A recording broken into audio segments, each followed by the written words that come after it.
Forgot how to turn Hey it there. off. Okay. Hello. That's all right. What's up, everybody? Evening. All right. So we got some news, some Muse news. Muse news, UHQR news. There's a UHQR poll right now going on in the chat. Started it? Yeah, what are the options? I got my vote in. Brought to you by Jazz Bums Polling, the finest in live stream polling since 2025. It's worse than the first Trump term polling, I feel. Duke likes it. Duke's in. Oh, So we got some votes rolling in. We got 24 votes right now. Right now. So the poll is, I'll likely grab the UHQR of Sonny Rollins Way Out West, Art Pepper Meets the Rhythm Section, both or neither. So right now, neither is ahead, but it's changing pretty rapidly, actually. So neither's around 67%, so 2/3, and then 17% is both. Sonny Rollins Way Out West, 12%, and Art Pepper Meets the Rhythm Section, 3%. We'll check in on this a little later. Yeah. Let's let that roll. I like the new media asset you created. That's nice. Yeah, agreed. So this is Jazz Bum Polling. Yes. So Jazz Bum Polling is for entertainment only and does not reflect official data or endorsements. Plus, the group of people who do the tallying have no sense of math. YouTube does the tallying. We have senses of math. How dare you? So what's going on? Nothing, man. I'm just glad it's Friday. I'm glad to be here with you guys. Oh my God, what is that? Why is the background like that? I don't know. I do have a stack of stuff. Bring it on. Of stuff. Start with a record, Mike. I know you want to spread this out for the next 6 days. Rob, you're out of town, right? All right. Well, actually, I'm still on my vacation, and I'll be back in LA on Monday. This isn't new, but I pulled it out because the Tone Poet. I guess it came out. I don't know if it was this month or last month, but a new conception, Sam Rivers. Strong thing. Sorry. Yeah. So anyway, this is a new Tone Poet. Is it this month? I don't know if you guys know. I didn't know that was out yet. I haven't bought I would think being a jazz bum, you would be more accurate with when things came out. Well, actually, Mazzy sent me a picture that he picked this up and the Blue Surge up. So cool. I know Blue Surge came out a couple months ago. That's why I wasn't sure if I think they might have come out together. No. So anyway, we got the man himself. Here we go, jumping on. I feel like Mazzy, who fogged up your lens? No, we were texting about. I was dictating to Siri in the car, and I wondered if Mike got that. I used the word couture. Because I think there's a couture thing happening with Tone Poets here. Yeah, a little bit. Yeah. So I'm going to do. I think I'm going to eventually record a Blue Note couture video. I know it's the music, but sometimes it's the couture too. Yes. I haven't listened to these yet, Mike, but I've heard the music of this one. Okay, cool. Yeah, that one is. I think it's a great title in Blue Note's catalog. Yeah. Yeah, it's I feel like it's for that era of Blue Note. It's one of my favorites. Yeah, Dylan cool had it on the wall once. An original. It was not cheap. Yeah.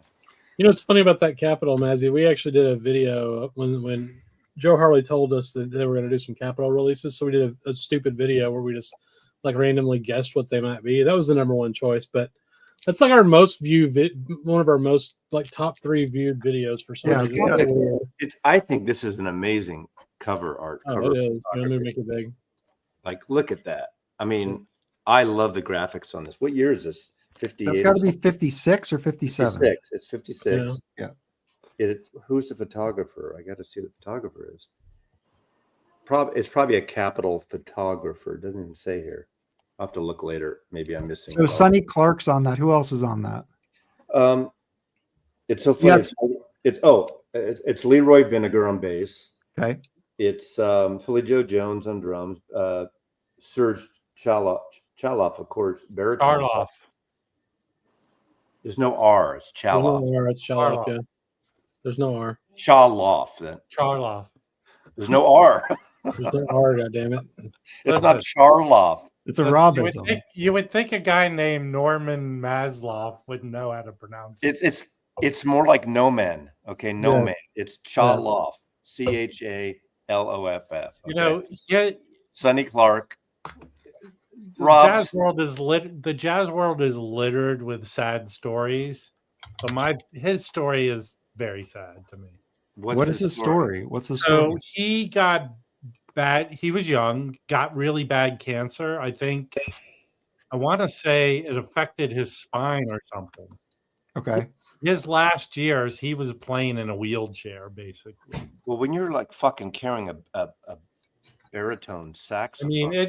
I mean, an excellent player. He didn't put out a lot of stuff, a lot of stuff. This album is great, but just a very sad story of his. So, okay, cool. It's so funny that it literally says the cover, the ladies' wardrobe, courtesy of Don Loper, and gentlemen's wardrobe of Cy DeVore, but it doesn't say who the photographer or the model is, just a wardrobe stylist. And then I got this, which has nothing to do with jazz, but I'll just show it. It's a reissue of the Soft Boys. Hasn't been reissued. no one knows who they are, Mazzy. Put the record down. You don't know who Robin Hitchcock is? I don't. I You don't know mean, Robin- I actually do, but no one cares. Is he related to Alfred? God. I know it's not jazz, but Robin Hitchcock's a major artist. I mean, When you come on the Jazz Bums, Mazzy, good idea to just have jazz records. Well, listen, we're the judge of that. It's our show. He can show that. Well, tell me I'm wrong. how many people here really in the audience do not know who Robin Hitchcock is? I don't We're know. already Mazzy, we're already doing a poll. Yes. I saw that. You guys vote in the poll. Brought to you by Jazz Bums Polling, the finest in polling since 2025. I It's voted. 2022. I voted. Well, that's our logo. Guess what I voted? I want. Would you vote? Neither. Neither. Neither. Yes. Even though you buy lots of UHQRs. Let's jump into it. So just to quickly give Give the everybody, UHQRs, yeah. let's just do a quick update real quick. We could dive deeper into the titles, but just so people are aware, there was an announcement today or yesterday or this week that the Sonny Rollins Way Out West is going to be part of the UHQR series double 45 title. And also the Art Pepper Meets the Rhythm section is getting the same UHQR treatment. They're both $150. I believe they're limited to like under 3,000 or something. $27.50. Pay attention. And this was the announcement. And I did want to just bring this up because I think Dave, this is Teddy, right? You correspond with him. Can you? Yeah, he's a good friend of mine. Yeah. So before we jump into it, can you let us know who he is? Because for a lot of us, he's kind of a new face for Acoustic Sounds. Well, he's worked for Chad in the past. He ran the Vinyl Vault for them in Salina, Kansas for a few years. And he actually was, when he'd go out, because he lives in Kansas City, it's like 3.5 hours to Salina. He would stay in the church that I believe Chad owns that building. He does. And that's where he would stay, would be in that church while he was out there. But he had ended up going and moving back home and working for Groove Washer for a while. He was in the movie business before all this. But now he's back doing some freelance work for Chad, helping with the website. A lot of video work. He's a very professional video guy. Is he going to downgrade the website to 1992 instead of 1998? His last video was 2019, and I remember that year when he did his top records. No, my top record of that year, one of my top records, was because of him. It's that Myra Melford record that came out that year, and I got turned on it from Teddy. He made the greatest, like, low-key, beautiful videos. Like you hear in that promo there. And I heard that he left Chad for whatever reason back. What is his YouTube channel? But he's back, and now his videos. He had 3 different channel names over the years when he did the vinyl community it's stuff. still up. one was Eat Sleep Vinyl, and he did a That's video it. on 1964 that's Eat probably Sleep one of the best Vinyl. Blue Note videos ever made. Yeah, Eat Sleep Vinyl is still up. Cool. All right, let's look at the actual titles. Do you want to do that? Or do you? We can put this in the. Yeah, and what's nice is he kept up his videos even though he's not doing videos anymore. You know what I mean? Yeah. Okay. So you can His still go watch thumbnails are them. very different from each other. Cool. Yeah. Right. All right. Let's jump into the titles. I dropped a link to Teddy's YouTube channel, so if you want to go check I like him out. the background on his channel though, the vinyl. That's cool. So we got first title, Way Out West, very familiar title. Yeah. It's 1957 Contemporary Records, and we have a trio: Sonny Rollins tenor saxophone, Ray Brown bass, Shelly Mann drums, and they do "I'm an Old Cowhand" and some Ellington, Solitude, the track "Way Out West," composed by Rollins himself, and some other stuff on here too. It's generally regarded as, you know, I don't know, masterpiece or something like that. I mean, it's a very well regarded jazz record. Yeah. Are they doing stereo? Yes. Yeah, stereo. And Kraft's done both, right? Stereo and mono, right? Not of this. Not of this. I don't know if they did a mono of that one or not. I I don't don't think think they so. did like a limited. No. If they did, it would have been an RSD. I don't think they did the mono. I don't think I that's mean, been touched. Contemporary stereo is kind of where it's at with I'm contemporary. not bashing the HQUR, but if you just take the last 10 years, that thing has been reissued a lot and reissued as like a high level. What was the one that comes in a box? Yeah, there's a Kraft reissue. Well, okay, so let's talk about the recent reissues. Not Hang the on. Kraft reissue. We want to teach you how to spell UHQR, Rob. Yes. There's a special one of Way Out West. It's a box with a bunch of stuff in. It came out maybe 5 years ago, I don't something know. like that. Yeah, They reissue it every 3 months. Yeah. Well, so recently though, we had the Kraft box set with that, and what else was in that box? There was 3 records, right? Is that now There was Didn't they also reissue it separately? let's I all talk thought- about it. Yes. This is great for old people because once you're playing that music, it's split up in 45 RPM. You can take a rest after. Hang on, Ramsey. Well, we can bitch about the 45 in the box and all that, but what I'm saying is they put a contemporary one of the boxes, or Kraft put out a box of Way Out West, the contemporary leaders, right? And then there was like an alternate An extra disc of Right. stuff. That was an amazing reissue. That was great. Yeah. I just put it out as part of the contemporary series, right? Look at Mike flexing his mono. I thought I. Scroll, bro. Scroll. Here- Scroll for days. Like get down to this century.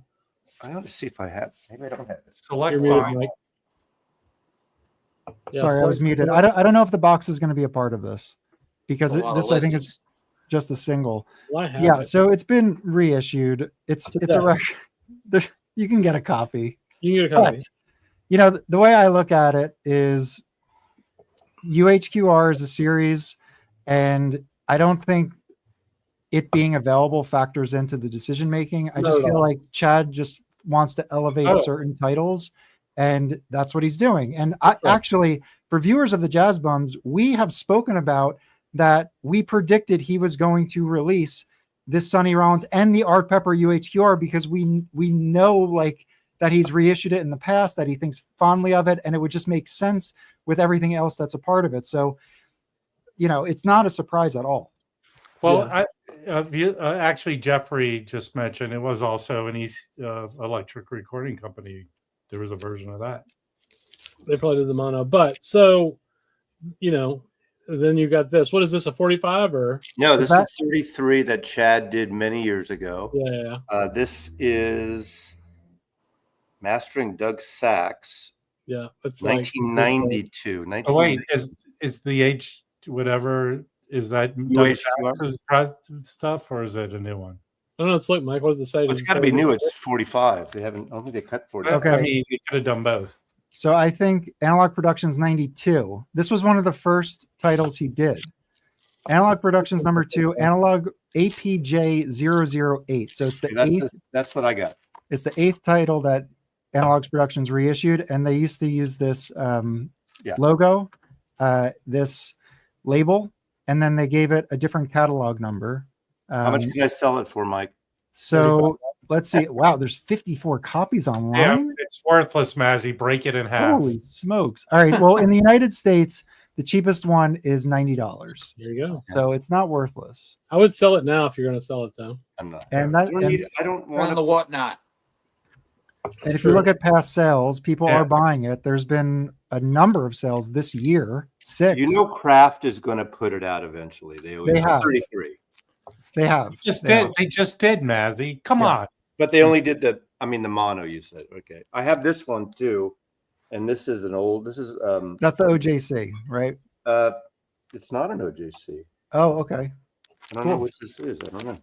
I've had this forever, so I don't It's know. probably like a 70s reissue. That's a wax time, Mazzy. No, What's that? that looks like a 70s Russian boot. reissue. Yeah, this needs to go through the Humming Guru. I Yeah. think I picked this up decades ago. So, Chris, do you have a copy of this, and which one do you have, if so?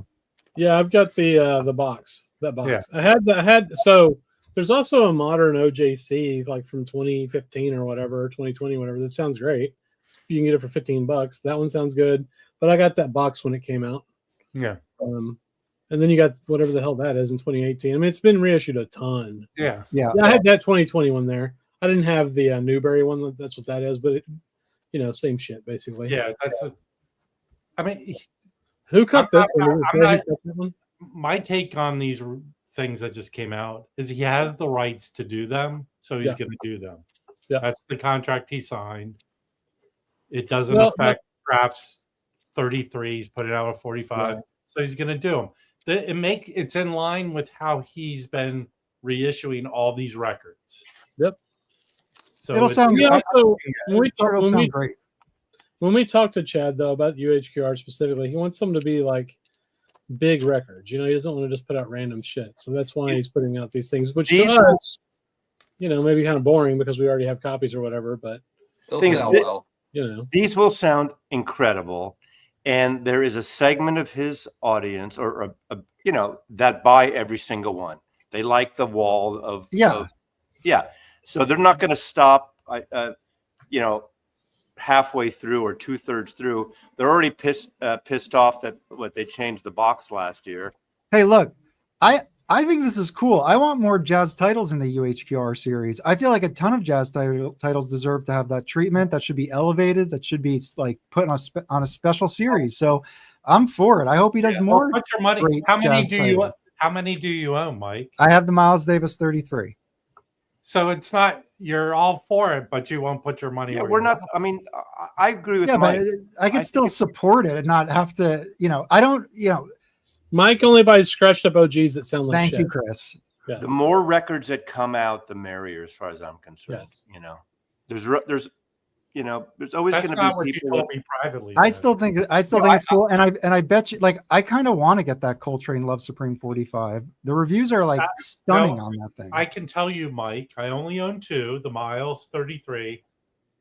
That Love Supreme is fucking awesome. That's what I mean. So I bet you the Sonny Rollins, and look, Man. I feel like the Sonny Rollins is a great title, especially when you're first getting into jazz, because I'm a old cowhand, really kind of does something different and shows you that like, I don't know, that you can kind of be playful and lyrical, and I don't know, it's just a great title for especially people getting into it. Anyway, so I bet you it's going to sound awesome. It's a contemporary trio. Like, there's already going to be a lot of space, no piano, the drums. Who's the drummer? Is it Philly Joe Jones? Who is it? Yeah. Yeah. Philly Joe. I mean, come on. I forgot. Does Ray Brown bow on it? I don't even remember, but that would be amazing. I bet you it's going to sound awesome. Get that 33 that Kraft put out. It's good. Or it's the Chad one. Chad just put it out too, right? He put out the contemporary acoustic sound series or Isn't it whatever, the right? same thing? Yeah.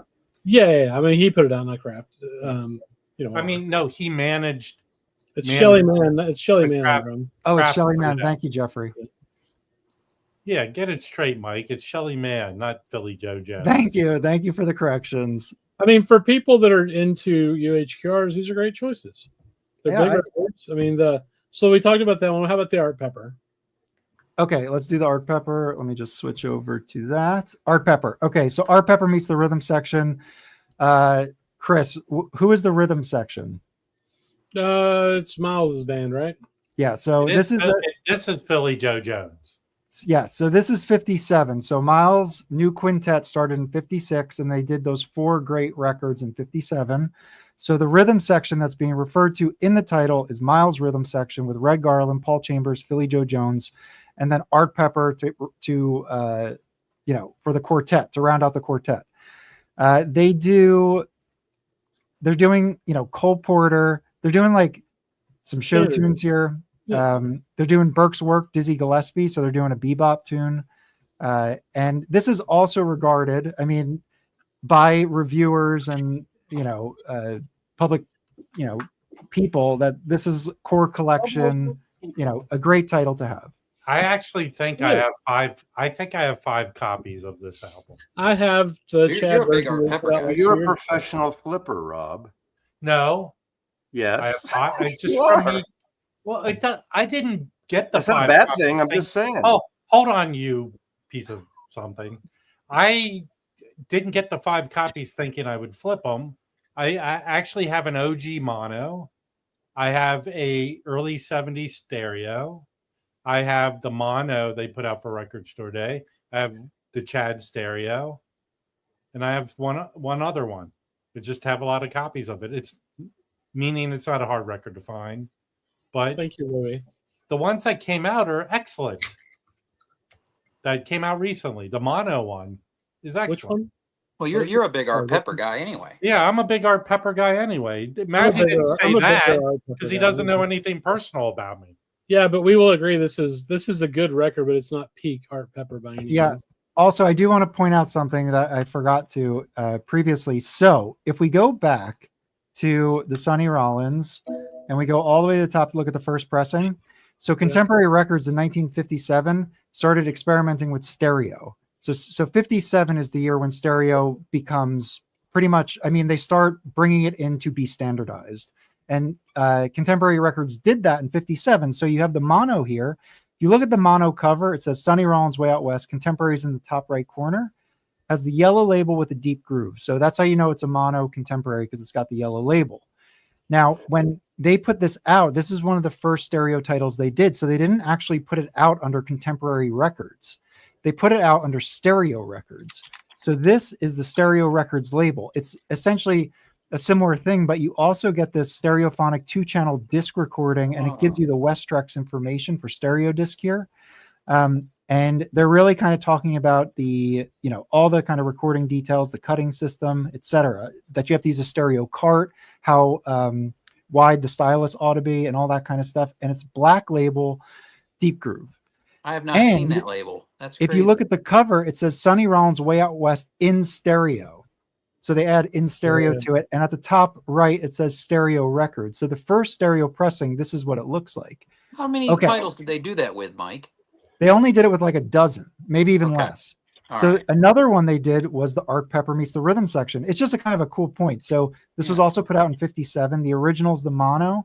So it has the regular cover, Contemporary in the bottom left with click on the back cover. With the yellow deep groove. Yes. So it has the blue writing on it. Yeah. It also, back cover has blue writing with the red outline. You can see the red outline. Yeah. And then if you look at the stereo version, you'll see that in the bottom right, it says Stereo Records, right? Stereo Records. And then it has the stereo oval on it. And this, as we saw, the Sonny Rollins didn't have the stereo. It just said in stereo. But the other titles do have the stereo oval. And again, it has the black deep groove here. In fact, if you go to Chad's stereo reissue, he replicated that. That's cool. Yeah, that is cool. Chad does a good job with staying close to things. I guess it varies. Like we just saw the one Mazzy had, and that used an Analog Productions label. That was super early. Yeah. But like that was early. I feel like he now gets pretty close. Like he doesn't change the catalog number anymore, which I appreciate. But hold on. Just the ones he did for Kraft, he was hired to do those. So this is Kraft's. It's not all his decision, right? What, the UHQR? The whole Contemporary reissue series Chad was hired to do for Kraft. But I mean, we've never spoken about that with him, so we don't really know. He's not doing the OJCs from Kraft. He's doing the Bluesvilles. No, none of these came out as OJCs, Mazzy. I know. I don't think he did about, was it 2 or 3 years ago, to commemorate the contemporary, they hired Chad to do a reissue campaign like did the Verve one and so on. And he selected the titles. I remember he did say that. Yeah. I mean, I'm sure there's some back and forth on that, but yeah, he did pick. He does pick the titles. Now, is that series dead? I don't think so. The contemporary series? Which series? The Verve? I don't think it's on. I don't think it's on necessarily like a clock. I think he might pick it up at some point, just based on what he's pressing. I mean, he has limited capacity for pressing stuff, so I don't know, but he has to schedule. He has to schedule it. So that's what I would guess. To be fair, Verve has started that record club, whatever, and they've been reissuing. We're talking about contemporary though, specifically. Oh, I don't think it's over with. The good thing about the Verve ones is they forced him to only make the price $29.98, which is kind of nice because that's probably like the best deal going as far as really nice reissues go. But I was trying to see if there's any. See, there's not any that are. I'm just looking at the website. There's not any that are upcoming that I see. Like I said, I don't think there's been an announcement for quite a while for that, for acoustic sound stuff. Like for any of them, are they putting out anything? Well, I'll just say stay tuned. There's stuff coming. Oh. From the acoustic sound series? I know what you're talking about, Mike. Well, I don't know what you're talking about. Damn you. Because there's an embargo. Because there's an embargo. Well, I should be part of the embargo. I'm not supposed to know. That's why. So I don't say anything. And then Felipe's known about it for 6 months. Yeah. Well, there is the chess record stuff, which did we ever talk about that? That's not jazz. It was just announced, wasn't it? Within the last week. You don't think John Coltrane's jazz? Oh, what? If Coltrane's not on. I know for some reason it's on the website like that, which is stupid. Never mind. No. So hold on. Let's check in with the poll. So for those joining us, we have a poll. You'll probably be able to see it on screen. So I'm not going to recite everything. Just take a look at it. Well, it's your fifth time repeating it. We have, so right now about 75%. So 3/4 of you say you will not pick this up, and 1/4 of you will pick up one or both. So is the poll still valid? Because I hear that funding is being cut. You might have to dissolve the poll for good. Sonny Rollins has 12%, Both has 11%, and Art Pepper has 2%. So how many people have taken the poll? We're at 82 votes. Wow. Jazz Bumps polling. Brought to you by Jazz Bumps. People have voted twice. I don't think anyone doubts they're great records, and if people like double 45s and want to continue with the box, all the power. People know our feelings of it, and to me, the more the merrier. If we can put records out, put them out. If Chad doesn't put them out, someone else will put them out. Hopefully, I agree. I think Kraft and Rhino. Kraft and Tone Poet under Universal and Classics, and Rhino with Warner Brothers are doing the best out of the major labels. Because look at Sony's not doing anything. They don't have any good projects, which is really surprising. They have a great catalog. Well, hold on there, Mazzy Pants. Didn't you buy that Bruce Springsteen box? But that's a whole different thing. I like the Spring. I mean, I'm not saying digital stuff doesn't sound good. I like Springsteen. You know what I'm talking about. I'm talking about reissues, like a quote audio file, like a $40, $40 reissue. Right. Well, yeah. To be fair to Sony, I thought their own part of or all of music on vinyl, and they've been reissuing a lot of shit. Yeah, but that's not stuff that you see in the stores easily. You have to find it only. Well, I'm just saying that. And I don't think those are all analog, are they? They do need to do a better job. Are they all analog? They are doing are MOVs all analog? They just did a whole bunch of Miles Davis boxes and stuff like that. Who did? I didn't know they're all analog. There's a lot of stuff that got put out that they do that was never analog to begin with. Yeah. Well, I will say I defend and I love MoFis. They're not analog, but the Miles Davis stuff MoFi does, except for Kind of Blue. They're great. And I hate to use quote Joe Harley, he likes those better than the originals. He likes Yeah, the so do I. MoFis a lot. Yeah. He says they crushed the other originals. Yeah, they're great, Well, man. I have almost all of Replace them. your Crosley turkey And toes. same with BMG. BMG's not doing. I mean, they're the other major, right? They're not. I mean, it's amazing. Well, what old label stuff does BMG have? Well, they used to be RCA, so whatever is RCA, except for Bowie. Bowie is now with. Well, So Yeah. RCA has Sunny Meets Hawk. That's a good one. the Oh, bridge, David the McCann. best to me, arguably the best Sonny Rollins album, The Bridge. The bridge. That's RCA. Rev says the kind of blue MoFi is butt. Yeah. It is. You're right, Rev. That's Yeah, Jeffrey. The MoFi does a lot of. MoFi Snow does a Ice lot of Sony. Castles. MoFi has a good path with Sony, and they do most of it well. You know, they fuck up like everyone else once in a while. Yeah, Columbia is Sony. Sony bought them years ago, 20 years ago or something, 25 years ago. no more than that. 30. Okay.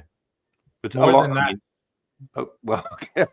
175. Hey Siri, what I year know, did I'm telling Sony buy Columbia? You would know it better because of all the movies that Sony puts out when they bought Columbia. 1989, so 36 years ago. Okay, Okay, there you for $3 billion. That's cheap. You guys want to see some old records, or do you want to move into maybe. the Muse category? Yeah, let's do it. All right, I'll show you some good old records. I found and I was happy to find some jazz lately. Luke at Premium Sound, he's now based in a guitar shop, Gold Tone Workshop here in Charlotte. He hadn't posted anything on Instagram in a long time as far as like bringing in a collection to put in the shop. Well, he got a collection from a former DJ from way back in Charlotte that had all these boxes of promos and whatnot from way back. And I went specifically through the 7-inch box, and there were some really cool ones. So this is an advanced disc jockey sample copy of Lee Morgan Expubidant on VJ.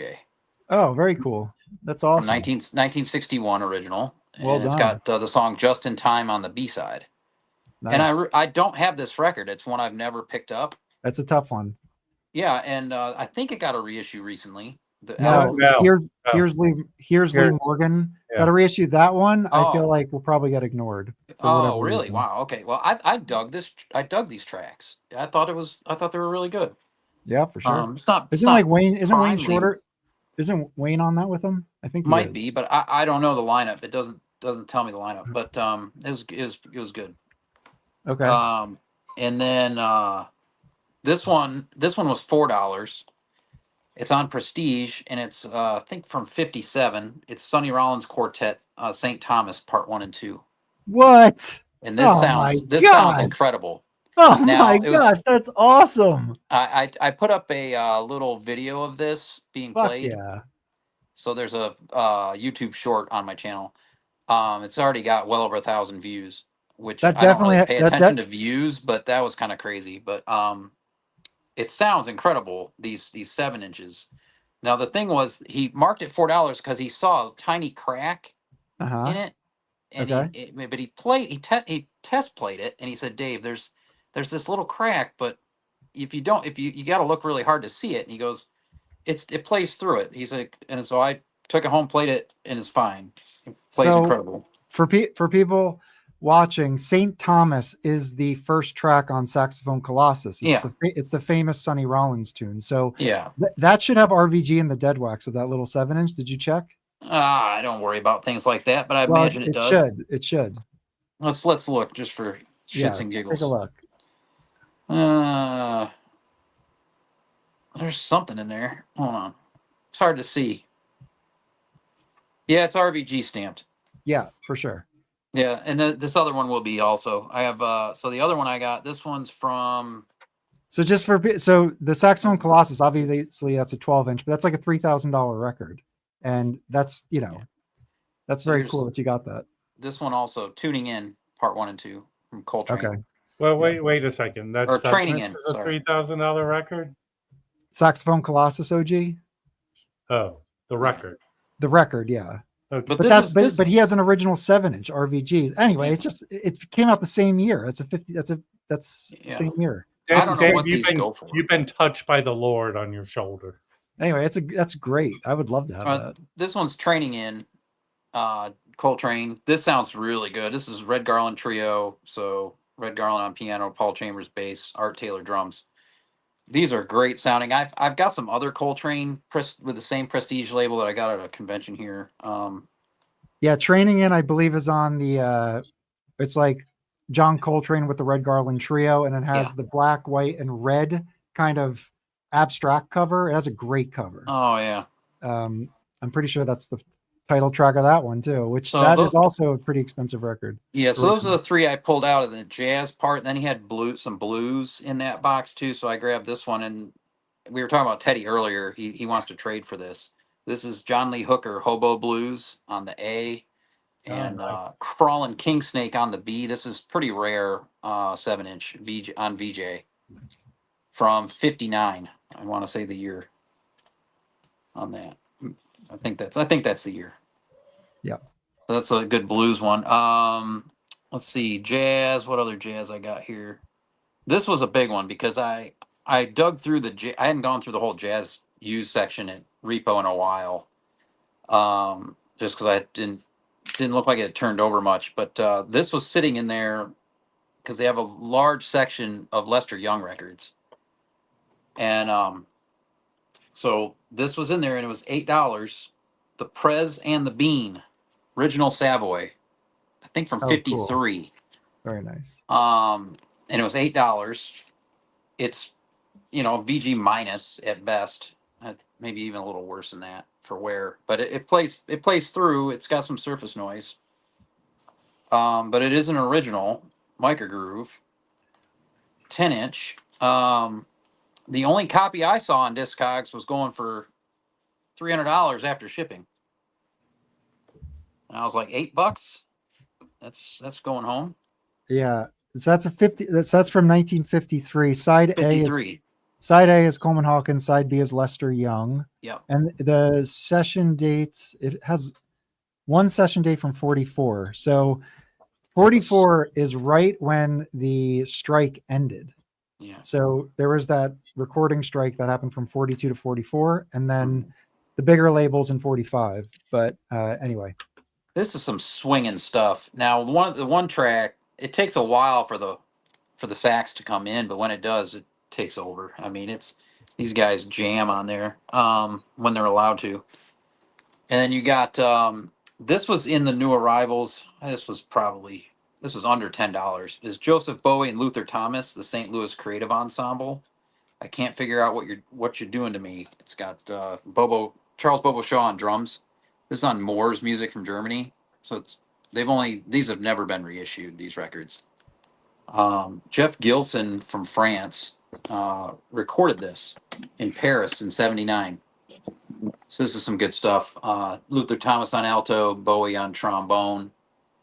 I don't know the other players, Razul Siddiq and Daryl Mixon, trumpet and bass, but that's good stuff. And then what else we got here? Hold on, I just want to. Oh shoot, hold on. I wanted to just show. What are you pulling up? So this is that Moore's record label.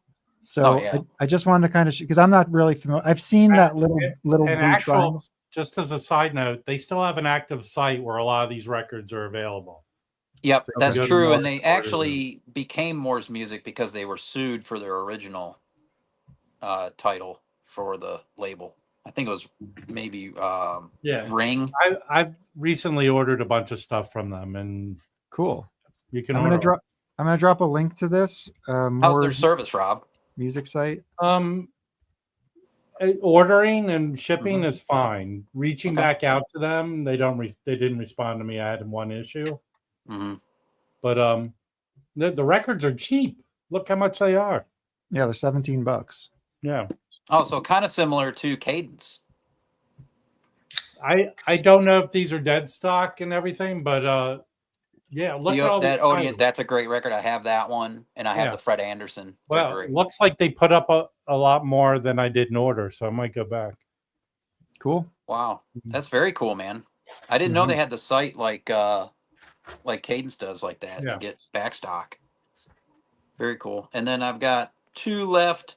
that I'll show, and this one Joe just jumped on, so he knows this one. I really enjoyed this.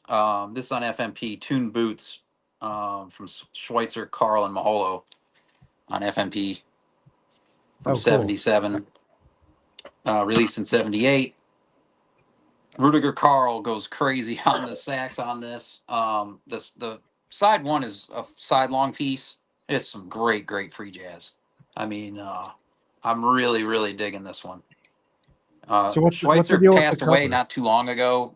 She kind of gets wild on the piano on this, but Louis Maholo is killing it on the drums with this rhythmic style that almost doesn't fit but works really good. I dig the cover. It's a record that's square. Is that the idea here with the label and the Yeah, I don't know. instead of a spindle hole? It's just kind of a contemporary looking It's cool. cover for the year. I do like FMP's art style. Yeah. you What feel- did you think of that record, Joe? It was pretty good. Yeah, I got a copy at WFMU last year, and it was it ended up being I listened to a little bit of it, but it was a situation where I bought from a guy and I tried to do some trades with him for Yep. it, Mhm. and I think it was I actually saw the guy in Philly as well, but I showed him a record and I said, "Is there any of these you're interested in?" And he said, "Yeah, I'm interested in this one." And I had that one, and then there was a I can't remember who it was, but it was another free jazz. Mhm. I can picture the cover, Inside Reflections, or I think is the name of the record. Okay. It was a white cover, but it was the two of those records. And I said, what would you like? What do you want for this one or whatever for the record that I was trading to him? And he said, I think he said like $70. Mhm. And I was like, well, like, how'd you come to that? Because I knew the record was worth more than that, but I was like, how'd you come to that? And he says, the guy was just kind of like a dick. And he just goes, This is in well, Philly? No, this was in New This is the York. guy in FMU? Yeah, he was at WFMU, Oh. but then I also saw him in Philly both times I went. Yeah. And he said, well, $70 is, so these two records that you're interested in are worth 80, and so this is worth 70, so you owe me $10, is what he said. He shilled you for $10? And like, it was just like, I'm like, so you came to the conclusion that this record was just worth less than what I was interested in. Like, it was just, and then I got home and the one that you just showed, that this Schweitzer trio, Yeah. one was like VG. I think it's going to clean up fine. It doesn't look, it's just, Yeah. there's some surface kind of marks to it. So the lighting wasn't awesome there. Oh no, and- no, it wasn't all that hot there in at FMU, but it wasn't so- terrible. but it was, no, that's a nice one. That band, like, yeah, Irene Schweitzer, Louis Maholo, and Rudiger Carr had a bunch of stuff in the 70s and 80s, and that stuff has stayed pretty like mid price, usually 40 to 60 depending on the title. Some this of them one are this one I got for 30 some bucks. Yeah, Because that's the great. the cover's got, some a little wear around the edges. Yeah, I think I paid 35 for the one that I got. So Yeah. It was- that's and- right. and a lot of them, and that's the nice thing about a lot of the FMP stuff is, like, even though it's tough to find, even if you buy it in Europe, I mean, you get hit with the whatever $20-$30 shipping, Yeah. but it's still, I mean, I don't know, it for me, it's still, if I can get a nice record, and I don't know, I'm willing to pay that. Some people I know are not really interested in that. They're gonna, but it's also like, Yeah. I don't know. I mean, I know, Mike, you've talked about going to the city and trying to find that stuff, and you can find FMP stuff.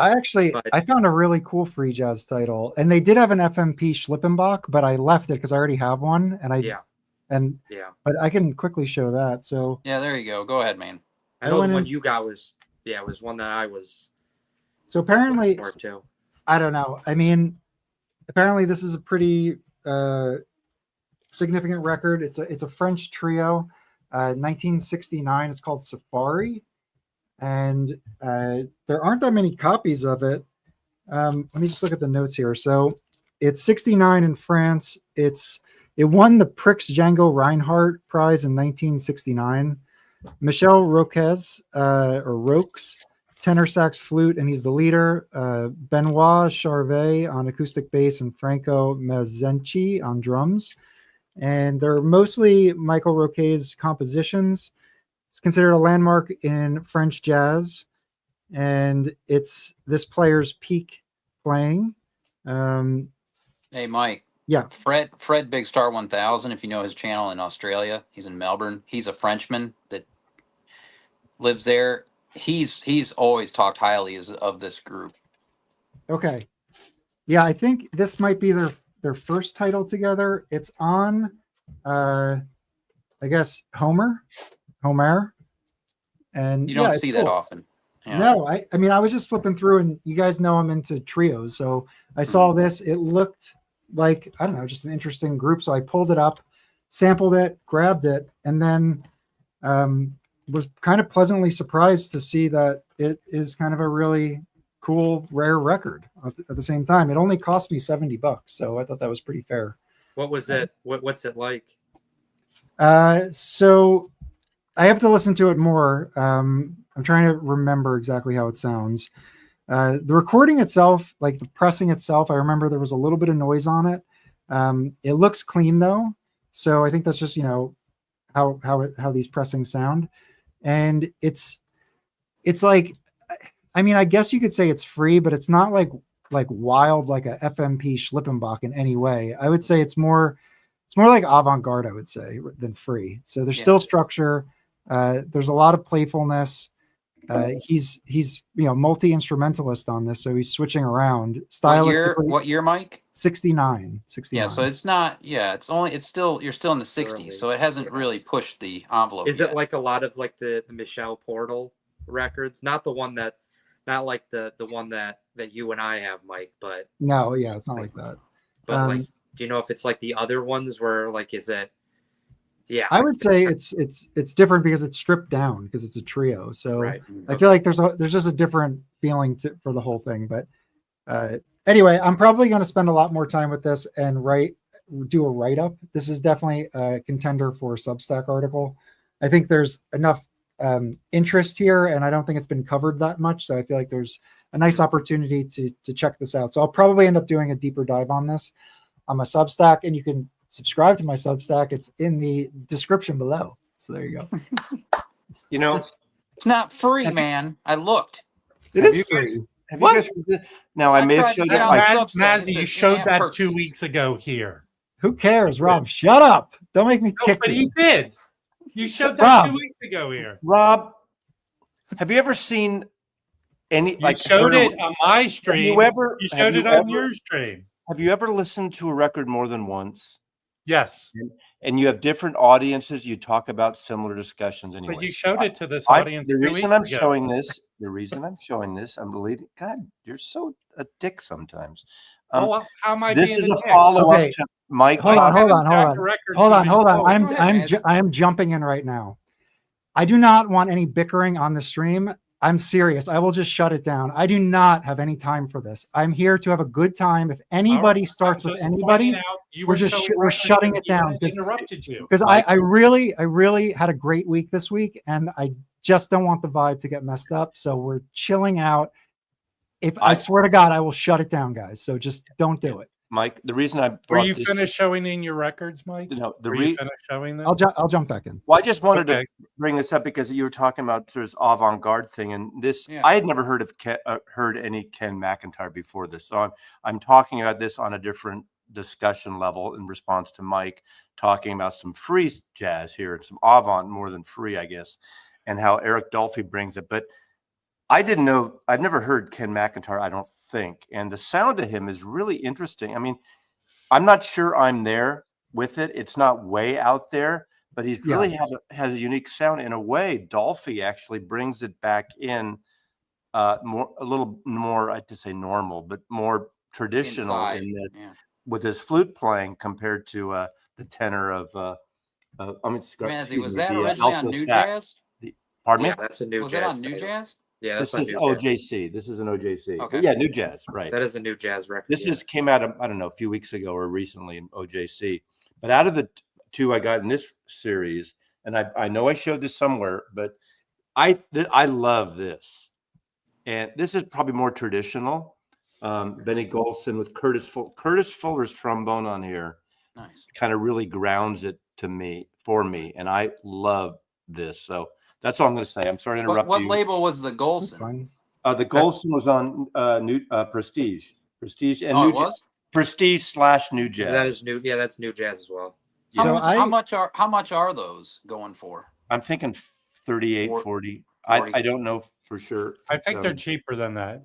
35. Yeah, because I haven't picked any of those up, but I would, just because those originals are a pain in the ass to find in good Oh, yeah. shape, And are freaking expensive. I am admitting I got these from Kraft, and Fine. I tell you, the tipped-on jackets. See, this is the quality that's amazing. This is like that to me for a good quality all analog thing. These are what Kevin Gray cuts. They're incredible. They're really good, and I think it's a good bargain. So I can imagine if they ever do the mono version of those records you're talking about earlier that Chad's doing. I mean, that's to me the sweet spot. $40 over $170 shipped, or it's 150, whatever. So anyway, So hold on. Let's quickly look at Ken McIntyre, because I feel like I don't even think I have any of his records. I don't know. Deep dive time. Well, You we guys won't know go much too about deep. him? He was a sideman on a lot of stuff, He was and- sideman. Okay. and he So- put out a lot of steeplechase records too. Okay, so let's take a look real quick just at his stuff. So he did New Jazz, then some United Artists, then Steeplechase. I might have Open Horizon. I think I have this one. Oh, I But- don't have I've that. never even seen that. But he is If you could scroll down to the bottom, because I think he was on almost every Eric Dolphy record, but I could be wrong. he's on Firewaltz with Eric Dolphy. Okay, He's on Huh. Unit Structures on Blue Note. So all right. this is a Really? familiar cover. Yep. I thought he really? was on more of Eric Dolphy stuff. He's definitely on more of the avant side of things. Hold the phone. What, you have So him? he's on Unit Structures? Yeah, he's on Unit You- Structures. Can you Oh, go yeah. to Oboe and bass clarinet. Can you go to Discogs to show more? Because I think he's on more. Okay, give me a second. That's a limited listing of what he was on. Are you guys if you're adverse to flute, it's not all over this, but I love jazz flute. Some people don't. There's flute all over. I mean, both Dolphy and McIntyre both play flute on this, and I think it's kind It of cool. depends on who's playing the flute. I mean, if it's the guy with the hairy chest, no. Okay. Oh, We this always want someone who's a great flautist, don't we? that's a Dave? cool cover. Yeah, that's very expensive record. That's hard to Yeah. find. I think his United Artist ones are. I think So, all his records are I kind of expensive. I have this record, and it's with an orchestra behind him of strings. Yeah. But it's a good record. Why? Hold on, let me just search his name. That's all the ones that are just under his name. No, on where it. if you Right. go to the side where it says credits, right? Okay, hold on. So these, Oh, there's more. I mean, he's got over 1,000 pressings. I mean, Yeah. I don't know. Anyway, Thank you, Mike. Because I don't If know. you I go- don't know anything about him. If you go back on the side, it said like 45 credits or something. okay, let me see. Thank you, see. Jeffrey. Oh, 94 credits. Oh, did 94 Chet- credits. So Hold on. 94, sorry. Irv Kratka put him out on Inner City. Did Inner City do reissues of other labels? On A lot of these? their stuff. They Yeah, pressed Chase. Steeplechase in the US. They Yeah. did the release. Yes. So he's on a bunch of stuff, but I think Well, they some- also some- did. They did Cobblestone, I think, too. Mike, I'm sorry I sidetracked, but thank you. I'll have a talk with you Maz. guys now. give me a freaking nervous breakdown. didn't do over here. anything. This is the only one I have, Mike. What do you got? That's an I think this is- excellent yeah. record. Oh, that's cool. Oh, very cool. Great Yeah. cover. When he knows involved, I get all his records. So I and this believe led me that's to a, Ken McIntyre. that's a Steeplechase record, I think. Yeah, originally, this is an Inner City reissue. Yeah. From I can't 77. believe Irv Kratka is still alive. Irv Kratka, Inner City was his label. I met him years ago, and I worked for him for 6 months out of San Francisco. When he heard that I did promotion and I lost my job at ABC, I met him because they put out 2 records of my girlfriend's managed band called Mel Martin and Listen. Okay. But I got all these promos, and unfortunately during the my purge, I got rid of all those inner city promos. But I didn't really know all the stuff he was putting out. But he started with the label Music -1, the label where you'd buy a record, and let's say you played sax, so it had all the music on except for the sax player. It would have the music, you'd play along. So the series MMO was a big series of records to learn how to play specific instruments. That's how he made his money.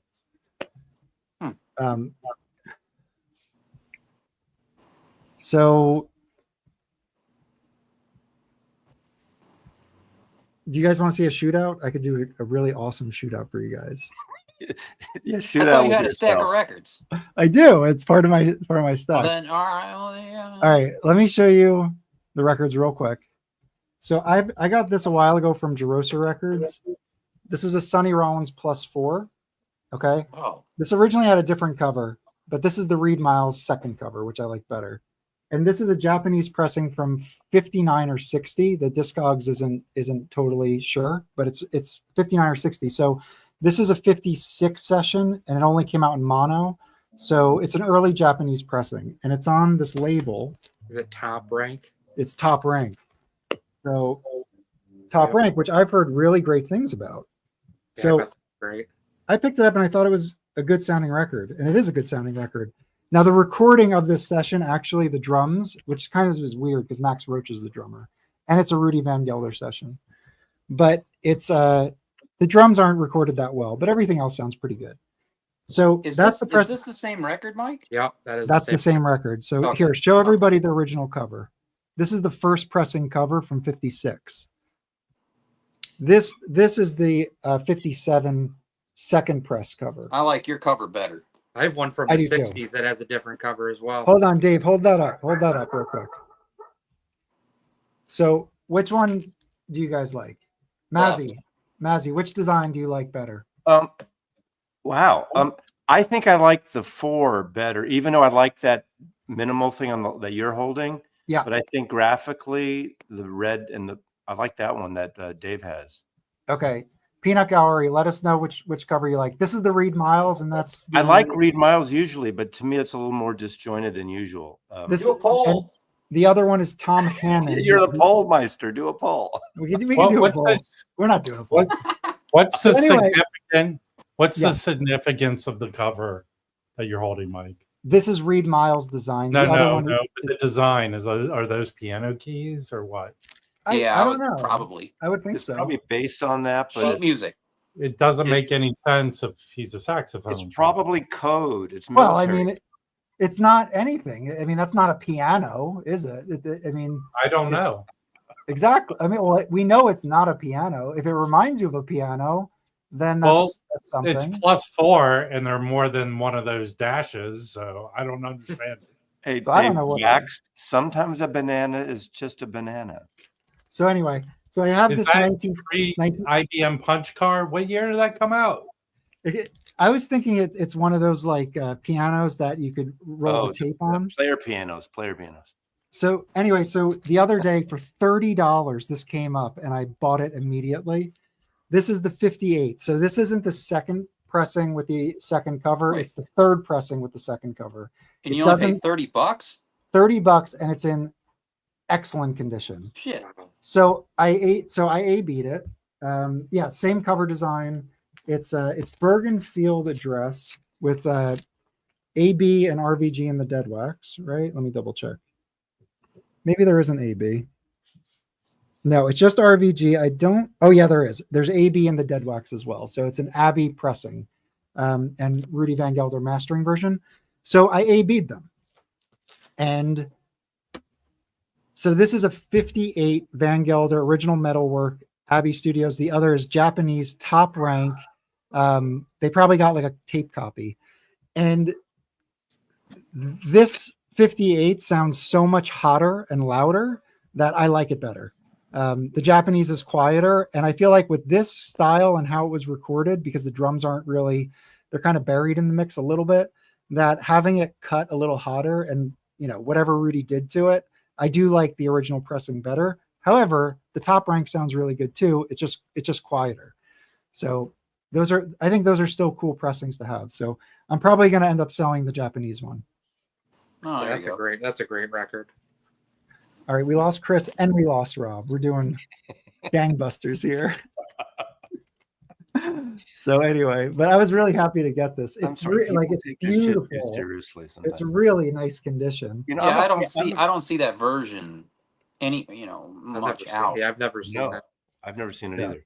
So I'm very I'm a happy. big fan of Reed Miles, and I like what he's doing there. I mean, he's kind of done it better before from my point of view, but I appreciate it. But compared to the one that Dave has, even though it's a totally different direction, I like that one Dave showed better. I'm And- surprised they changed the cover so drastically. Is that the same label? Is that a 50. Prestige? Well, Tom Hanna did the original cover, and I think the original cover's fine. I like the original. Is that the one cover. Dave has? That's the one Dave has, yeah. That's the original. Okay. Then that's Tom Hanna, and he only did record covers. I looked him up in 1956 for Prestige, and that's like pretty much all he did. He did maybe like 15 or 20 just that year. Clifford So- Brown's on that, right? Yeah. Yeah, the other cool thing about this session is it's the only Clifford Brown session that was recorded at Hackensack. So you get his trumpet in a really, nice way Yeah, on nice. this. And yeah, it's also Sonny Rollins too. So Sonny Rollins, I mean, it's a ridiculous lineup. You have Sonny Rollins tenor, Clifford Brown trumpet, Max Roach drums, Richie Powell piano, and George Morrow bass. So that's the second iteration of the quintet. The first iteration had Harold Land on tenor. And that was like Study and Brown and Clifford Yeah, I was Brown. gonna say, Max that's Roach. Clifford Brown's group minus Yeah. Harold Land. Yeah. Do you have that, Rob? Which one? The Either one. yeah, I have it with the other. Because you're a cover. Sonny Rollins guy. But, Well, used to be. I think it also came out with a different cover, right? Yeah, in the 60s it did, Rob. Yeah. So It came Yeah. I think it was FW under Sonny Rollins' name in the 60s. So Frederick from FW Rare Jazz Vinyl Collector, he says the first cover actually has some differences in coloring. And I've noticed I have a 58 Red Garland trio, a garland of red. Mhm. And the first cover has like these little types of like feathers on them, like just a couple little feather marks that are red.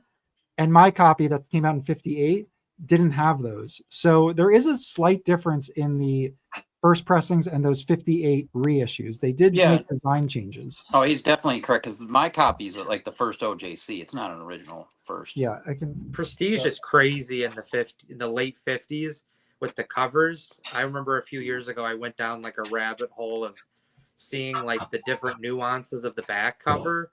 And if you think like Blue Note has a lot of like weird stuff, there are like very subtle differences with like there's something written in the corner of one jacket, and that's like a first pressing, and then the second pressing doesn't have that, and instead has something. It's just like there are things that like unless you were so in tuned to that, if you were somebody that was really trying to buy originals, you definitely overlook most of that stuff. And then sellers overlook that too, though. Right. So check this out. So this is the first A Garland of Red, and you see how it has these like gray and pink and dark pink and black marks on it. Mm-hmm. So that's the first cover. And now take a look at my cover. So this is the 58 Bergenfield reissue. It's still like very nice, like glossy, thick, but those are eliminated. Wow, that looks totally different. So Yeah. there are differences. I mean, the typography, these colors are the same, but like they don't have those marks. So there are slight differences between the first represses of these things. Interesting.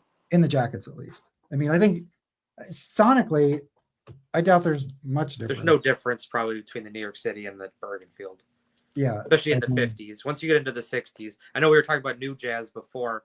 New Jazz is the one label in the 60s, especially early 60s, that you really got to be careful for.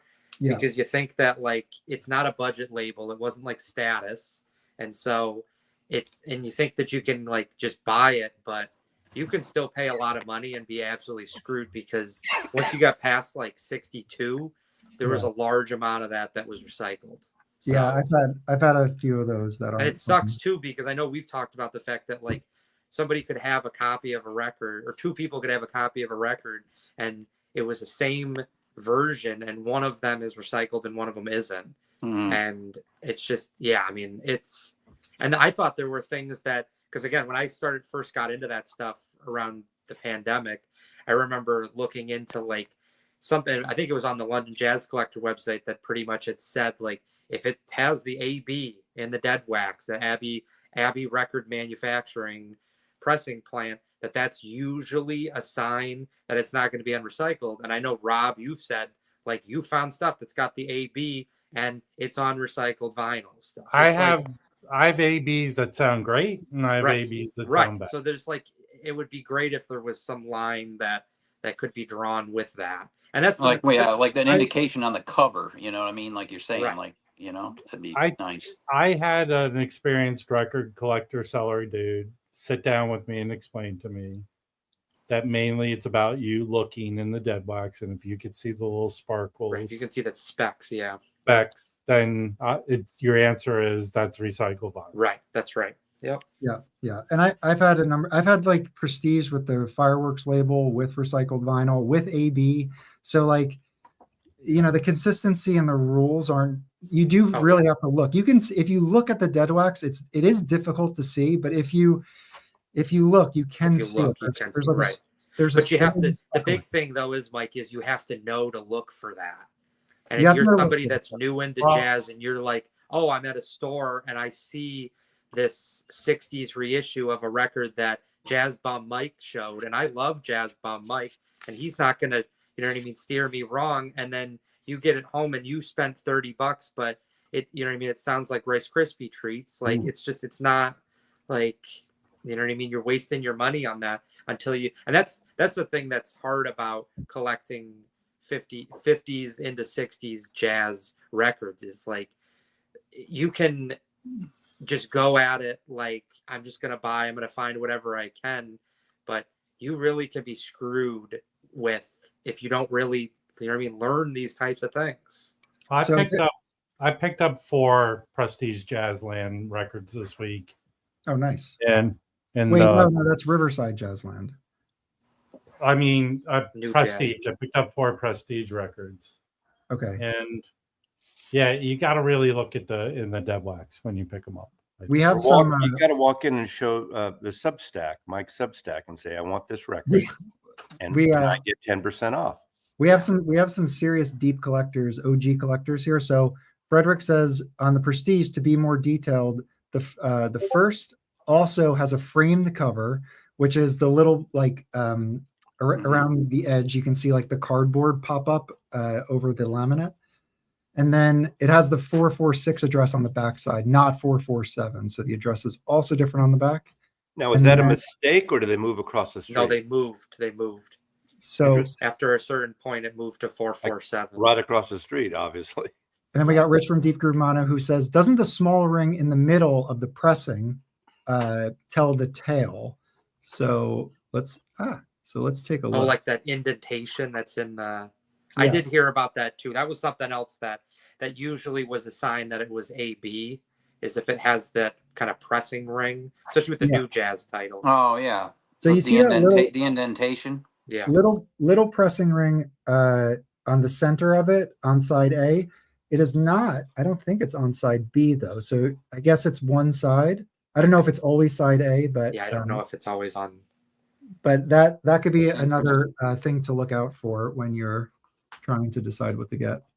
Yep. But they sound good. Those old Prestige pressings sound really good. Yep, they are great. Always on one side. Cool. Yeah, so I was pretty happy to get that for $30. I mean, that title goes for way more, especially in that condition. I really lucked out with that. So you said where'd you find that, Mike? It just popped up on eBay. It just was on eBay. Were you on a hunt for that, or did it just like a random thing? No, I had the Japanese copy, so I was fine. But it was $30, so I was like you're like overjoyed. You remind me of Chris Cole, man, because he scours the eBay on the daily and just finds the craziest deals. Most of the time, 99.9% of the time, there's nothing. Yeah, but $30, that's like 2 months of streaming. Yeah, there you go. It's less. You get millions of. No, it's more than that. I think Cubos or whatever it's called. I probably showing my naivete. I'm thinking most is like $15 a month average. I don't know anymore. Yeah. Anyway. I always have this argument with viewers. Streaming, you're competing. We're competing as vinyl people or CD, whatever, with free. Streaming is free. They go, it's not free. It's $180 a year. To me, that's free. $180 for millions of songs and records is free. Okay.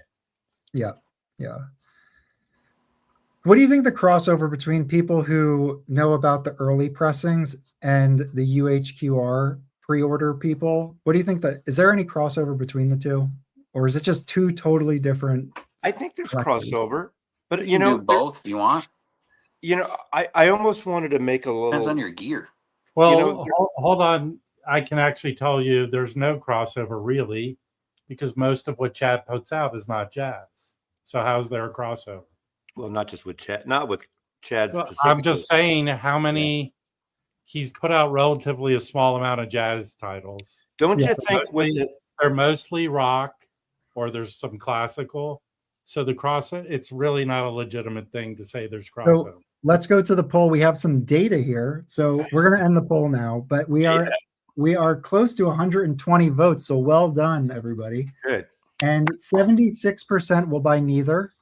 But that's to be expected. I mean, it's an expensive, premium, special type of thing. So 24% of people will be getting at least one of these. Most people are interested in the Way Out West, it looks like. Here's a question. It's a non sequitur, I'm sure, and I don't want anyone to get upset, but it seems to me now, there's been a little bit of softening on the high end of things, of audiophile on the high end. I mean, certain people still buy it, and that's fine, and all the power.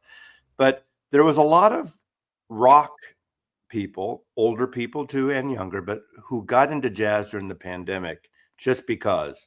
And labels like Tone Poet doing these all analog and that kind of after Music Matters got into jazz, and they had never got jazz before. And they would buy every Tone Poet or every classic or maybe Kraft now, whatever.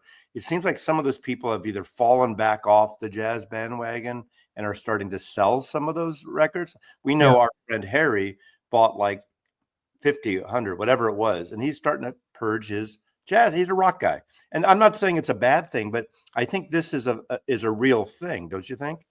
Oh yeah, the record stores here in Charlotte, and we have a lot of them now. You go in and you can tell pandemic collections. You know when it's a pandemic collection. But don't you think jazz was a genre that got a lift during the pandemic of people that you'll get a big 50, 60-year-old people who never bought a fucking jazz record? Yeah, but that's how I got into it. But Mazzy, it seems like the Music Matters records were all gone pre-pandemic. Oh, absolutely. Yeah. In fact, I bought that really wasn't part of it. You could still at the beginning of COVID, probably until like maybe the summer, and maybe even past that, you could still buy those, whatever the premium Music Matters ones. But my point is, the Music Matters. Buy them now. You can buy them now. But I mean, you can still get them on the site still. The Music Matters led basically DNA to the Tone Poets, obviously. But I remember I bought when Music Matters, I had bought some of the 45s, a bunch of the 45s, which I sold to Nicole here. Yeah. And that's fine. I'm not a fan of 45.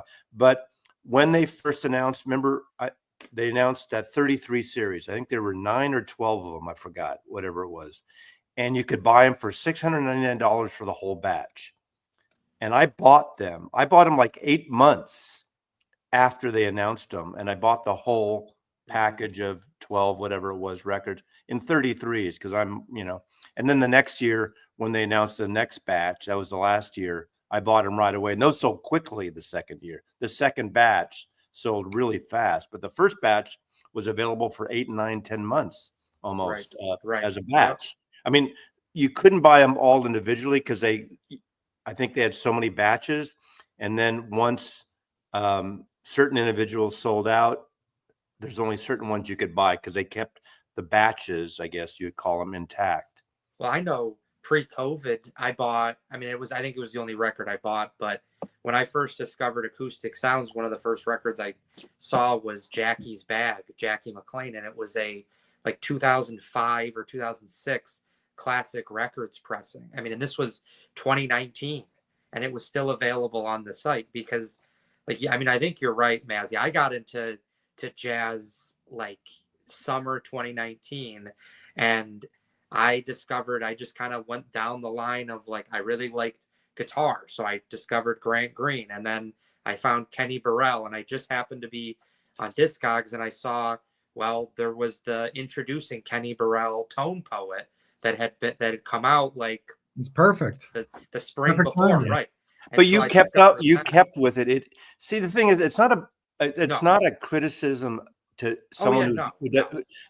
but it spoke to you or whatever. Kumbaya. But there thing. was, but the thing was, the big thing was that, because I really wonder if, especially when it comes to my Blue Note collection, if I would have a lot of the originals or early pressings like the Liberties or the Black Bees or the White Bees or those other 70s ones, if I started collecting like in the last few years. And let's say even if I started collecting like the beginning of this year, because now, especially through the classic series, you can pick up the majority of the big like heavyweight titles on Blue Note. Now, the one thing that is missing, and it is, I really hope that eventually they will get around to it, is some of those 1500 series. I think Mike, you and Felipe and Chris were talking a little bit about that last week on the stream about like things like City Lights. That would be a great record. And like those are the types of records that I, even though I'm really, I'm going to admit it, I'm an OG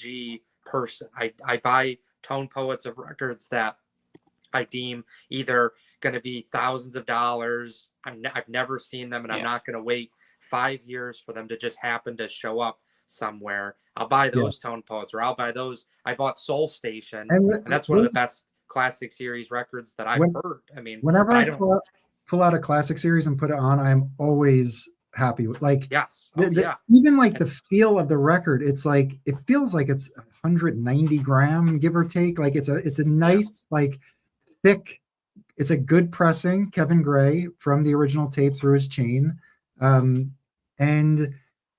sometimes I just wonder, like, I should just be collecting these, not the originals. So anyway, well, that's what, I've done some of these whatnot auctions lately, little by little. If I have a record, an original that is worth a lot of money that I've had, not jazz necessarily, but since way back, and there's a really good reissue that sounds to me as good where I am in my life now. I'm older than all of you. I will sell the original for that top dollar or whatever it is, because I know it cliche, it's the music stupid, but it is that. I don't need the artifact anymore. Like if I don't have a lot of original Blue Notes at all, but if I did, I would move them on. I don't right now I'm like really fascinated with the artifact, but I could totally see myself getting rid of a number of these. Yeah, titles. That's why, I could sell it to people like you, and I'm not, picking, saying to you, all the power to you. If I was 40 years old, 50, even 50, I would totally do that. Yeah, I like that, Mazzy, that record you sold. Oh, what's his name in Idaho bought it? It was like, I think he paid $100 for it, which was the right price. The Dylan gospel record. Yeah, I was interested in that record, but I didn't realize it was that expensive, because that was an original copy. Yeah, and even the Light in the Attic version. This is we're talking about a 1971. Lou Adler produced this album. I don't think it sold a lot. All these gospel singers, included Clyde King, who worked with the Stones. He's like, soul gospel singers, did cover Dylan song. It's a fantastic record. Light in the Attic.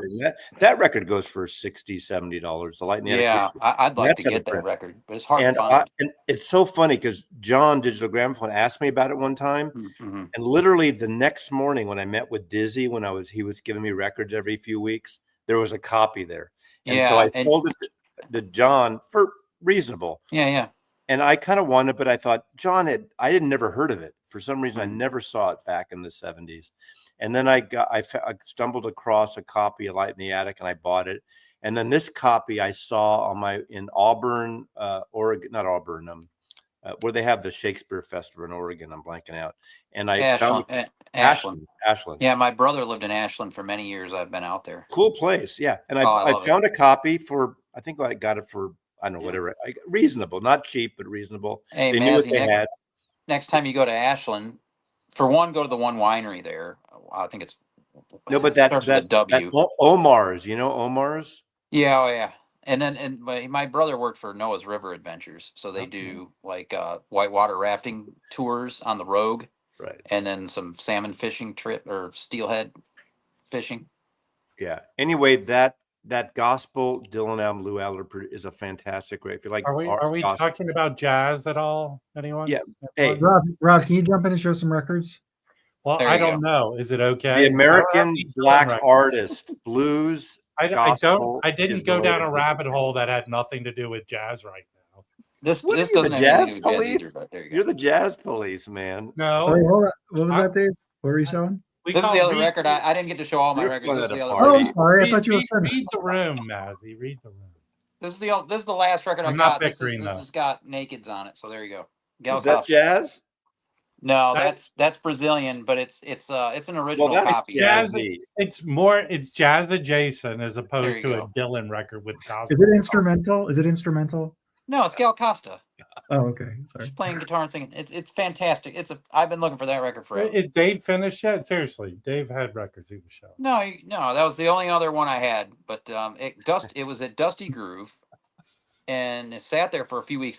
And it was extremely cheap compared to a couple other stores in Chicago. So I was happy to get that one. But yeah, I know Rob's been finding stuff in DC. Well, sort of.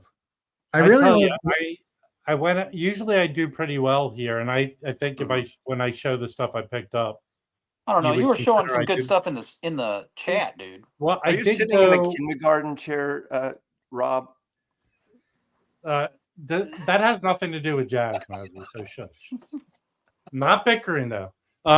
So on Tuesday I got a car and I drove into DC, and I knew where I wanted to go, and I cut out the stores that I didn't think were good last time. So I didn't go to Som. I kind of feel that store isn't worth the effort, although it's around the corner from Just Custody, which has 2 stores here. Those stores are awesome. So in DC, on S Street, I often see them post jazz, like on Right. Discogs. It's pretty good. they have every kind of music and interesting, and I think hard to find stuff. Yeah, they have So great their reggae, dude. Their DC location, speaking to Joe, seems to manage their Discogs. Although Tacoma Park is DC, it's really basically on the border of Maryland, DC. It's on the other side of town. So I went to both those stores that day. I actually went to Decibel, and it was not good. Well, I don't know who what's was going just on in there. there? Like Huh? Pete Rock was just in there. They cleaned house. Yeah, they didn't have anything, and the records they had were not in the best shape, and they were pricing them high. So I don't know what has happened there. Pete Rock was in there and walked out with. Well, Yay then high. he took all the good records with him. Exactly. So, not to knock them, I went there. They usually had good stuff. The last 2 times I was there was good. This time it was not. But Just Custody is where I picked up most of my stuff, and then CD Seller. In fact, I want to go back to CD Seller because they had 2 high-priced records I think I'll pick up because I didn't buy as much as I thought I would this trip. So here's basically what I got Rob, at did CD you Seller. did you go to HR? No, because I felt, although they have good stuff, their prices are just too high for me. Okay.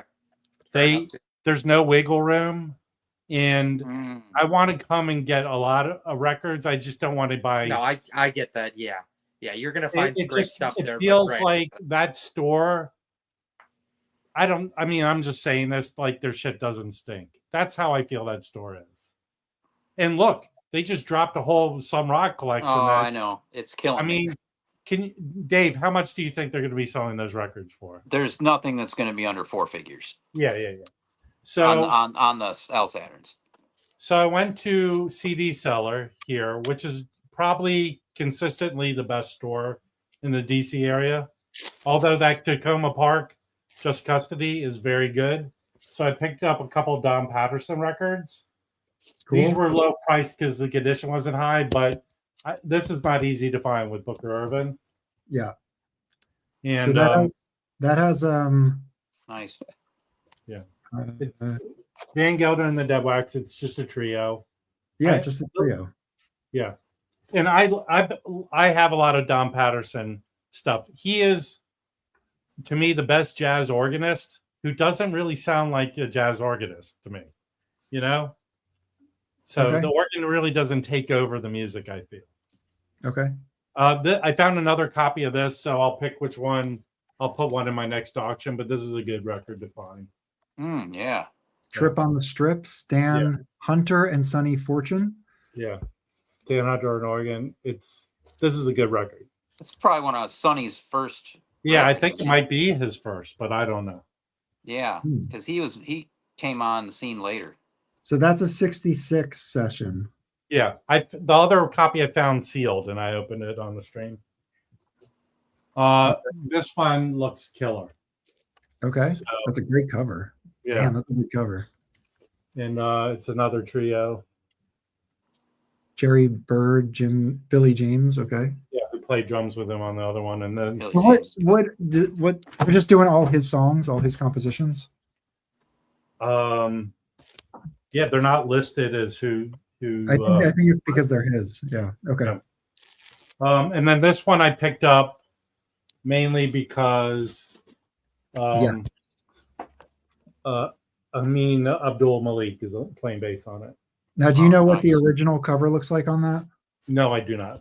Hold on, I'll bring it up. The original cover. Yeah, that's the Jazzland reissue, which should be great. Yeah. But it is. I'm sorry, it's not Randy Weston. Yeah, it is. Is it Randy Weston? Oh, this is it here. I believe this is the original Riverside. So Randy Weston trio with Cecil Payne. Yeah. At the Club Bohemian. So yes.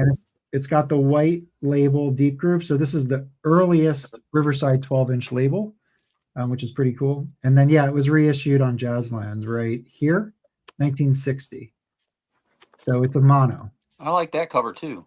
Yeah, I like those. When Jazzland reissued, they generally gave them pretty decent covers. Yeah, that's cool colors on that. So the next, today, I went to a store near right where I'm staying at. Not the best store. They had a couple mosaic boxes, but a Monk's Blue Note and Jerry Mulligan Capital and other stuff. But I passed them by.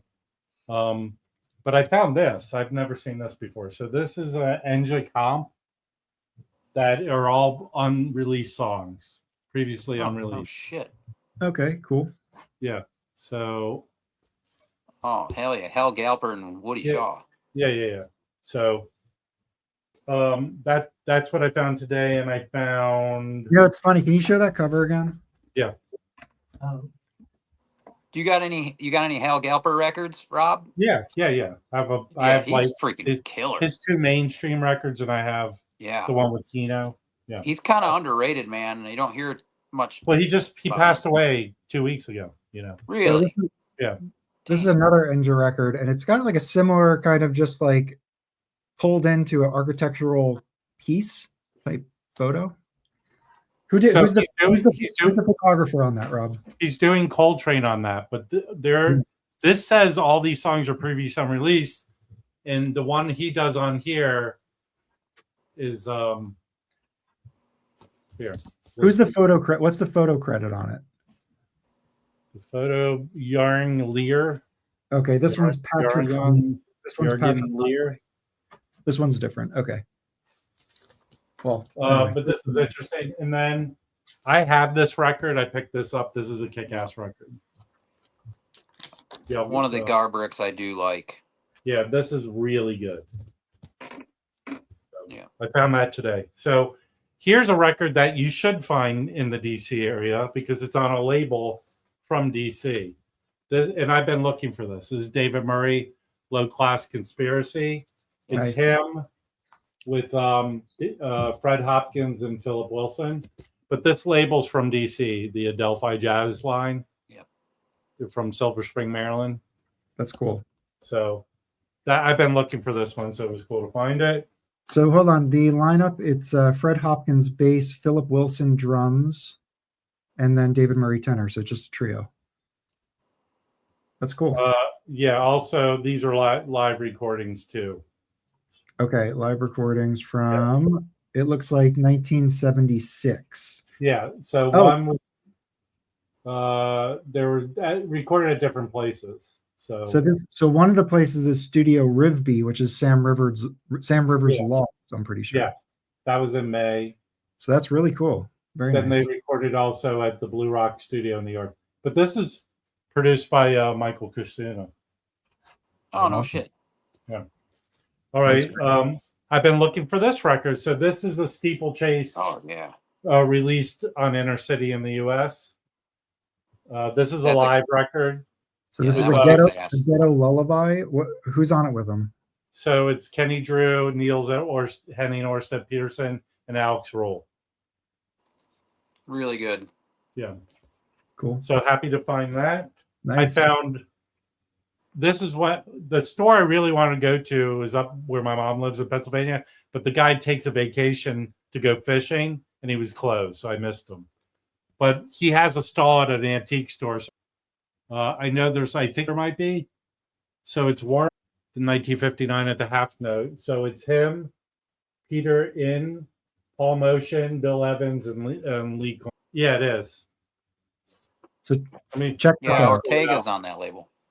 So this is Peter End, okay, with Ronnie Ball, Joe Puma, Sal Moscow. There's Sheila Jordan as vocals a little bit. It's got a great cover. Yeah, that's a cool cover. And it's Wave Records LP1. Huh. And yeah, this Wave record label, let me see if I can. What year? This is 1960. It's an original pressing is not cheap. How much? It'll probably run you a good price would probably be just under 100 if you could find it in a clean copy. But Wave, check this out. What else they got? They have some improvisation here. Peter Ind, this bass player that's on that record that Rob has. Yeah. They have this one with Warren Marsh. So Warren Marsh, Peter Ind, and some other people too. But it's a pretty cool record label. Interesting. Lee Konitz has one right here. So Lee Konitz, Warren Marsh, Peter Ind. And that's what their label looks like. Oh, that's a cool label. Yeah, so I think they're in the UK. Yeah, so this is a UK pressing. Huh. British jazz label originally established in New York in 1961, run by bassist Peter Ind, who also ran Wave Studios. So there you go. Okay, so he's pretty much kind of a self-released deal. Yeah, yeah. All right, Rob. This is an interesting one I picked up. Oh yeah. I don't have really any Bob Moses records. Isn't Hino on that? Yeah, the lineup is killer on this. So look. Oh yeah. Harry Dave Liebman, the human carpet and saxophone player. All right. This one looked really cool. I did not know this one. Yeah. So I don't know John Fisher. So he does duets with each one of these guys on this record. Oh You shit. showed that yesterday on your. What's he play, Rob? Channel, Rob. Azzy, you're pushing it. You're pushing it. But see, I'm smiling about it. I'm not yelling. I was giving Mazzy shit. I was not being serious. Oh, yeah, whatever. Charles Tyler. Damn. So So check what's this the out. Van Halen album? So John Fisher these are his lead records, and I think they're all on that label, Rob. So is this his label? Let's see. I do not know. It's Reentry Records. It doesn't say, but I bet you it's his label. yeah, Because all his records are on it. The pictures on the back are really good of all the musicians. Was it pricey? No, not at all. Huh. In fact, I left probably 5 records I should have bought at Just Custody just because I didn't want to spend a lot of, Joint custody? Yeah, the one in DC. Yeah. Like I showed you pictures of some of the stuff I didn't buy. Oh yeah, man. There's a lot of good records in there. Yeah. Like that so area I bought record. So Mike is in a good mood. He's had a good mood all week. I bought Oh, this record yeah. because Mike showed this record and thought it was good. And I've been looking for it. It's not easy to find this record. So this is like in custody. Now, That's is that the top shit. gatefold? Which pressing is that? This is an OG pressing, man. But is it Sure. is it the gatefold? Look where it came. It's not a gatefold. So is that the OG? I think, you know what? I think that is the French one, which I think is the OG, and I think I have the Italian one, which is the gatefold. That's correct. Right? So Rick Ballard, But you said this was awesome, so that I took That your is word. awesome. His piano playing is awesome. Because I have like the album they did for that Sam Records put out reissued. Mhm. And that's a Jackie live. Sampson slays on that record, dude. That's a live recording. Yeah. And like you Jackie, said, this was this the band when American jazz musicians came to Europe? This was the band that backed them up, right? In many man. cases, I mean, George Arvanatis pops up on a lot of not the earliest stuff because I think he wasn't around just then. No, like I have the early Dexter people. Gordon record with him, and But he starts popping up, I think, around 55 or so, 56 maybe. That's one of my favorite trio records ever that I've heard. all right, I've been looking for this record and I found it, so I grabbed it. Oh yeah. Nice. Red Records. It's David Murray, Butch Morris, Johnny Diani, and George Brown. Also killer. Yeah, this is from '78.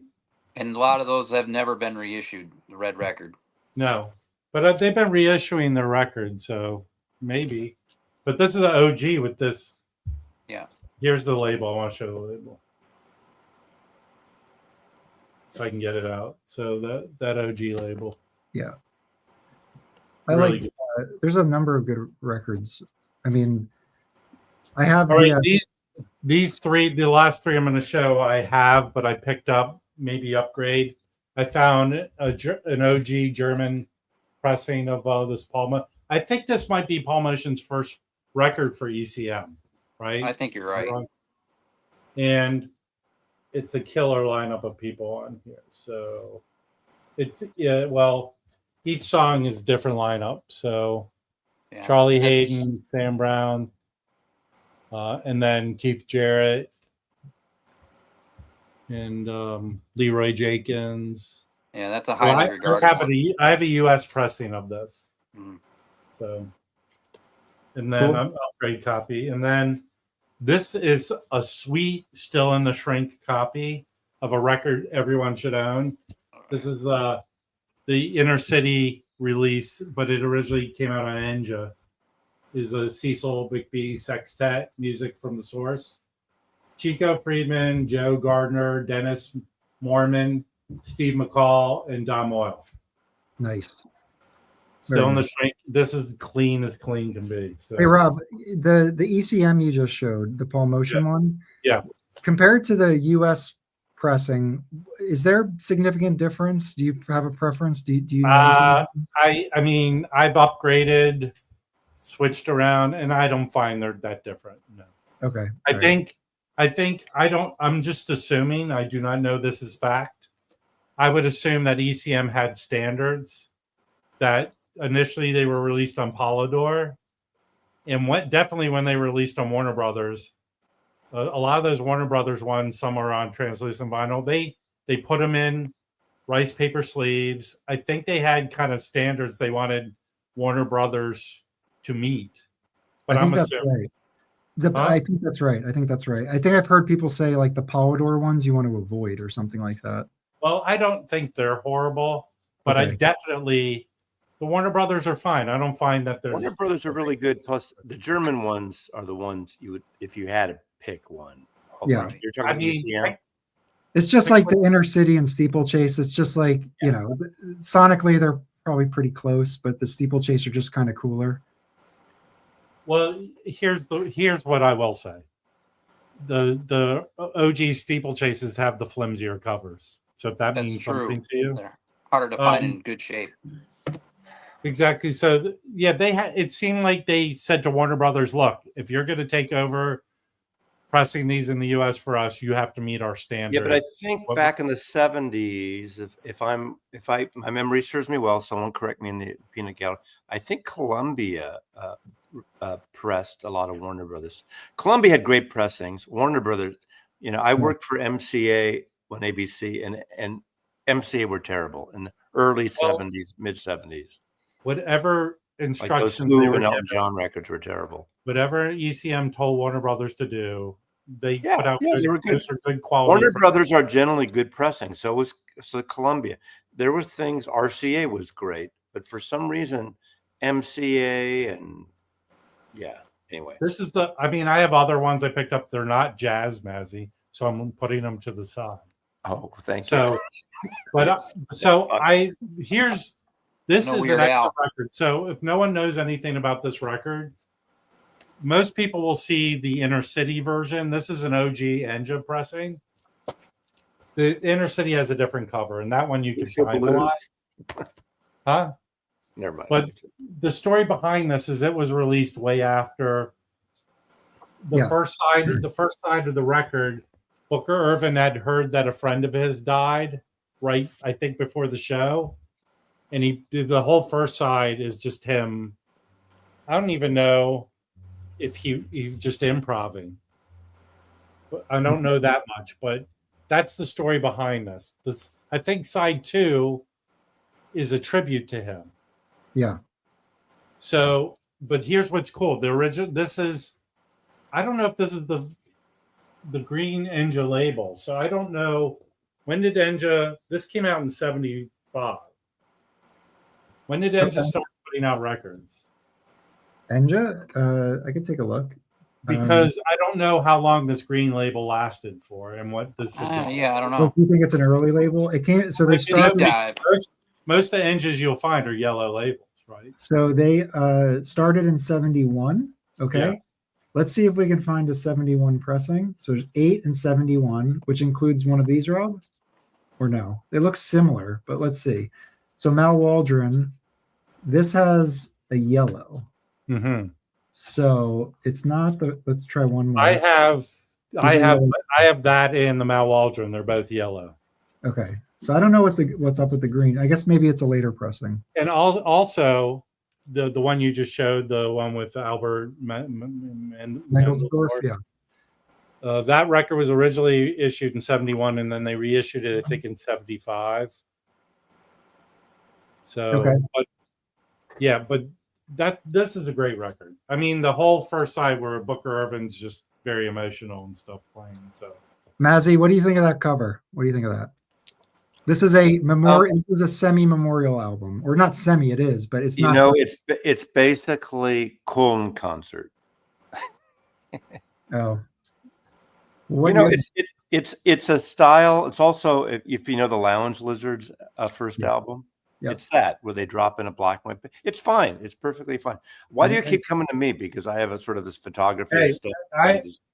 I do have some records I can show that Mazzy might like. It's fine. It's nothing special, but it's good. It's not bad. It's very good. So I mean, this is always a fun place to go shop. I'd say DC is a good record town. All those, I have not visited all the stores in DC. It's very hard. With one of the best metro systems in the country, it's really hard to get around to all the record stores because you get off on a metro stop, you got to get on a bus, and then you got to walk 10 minutes.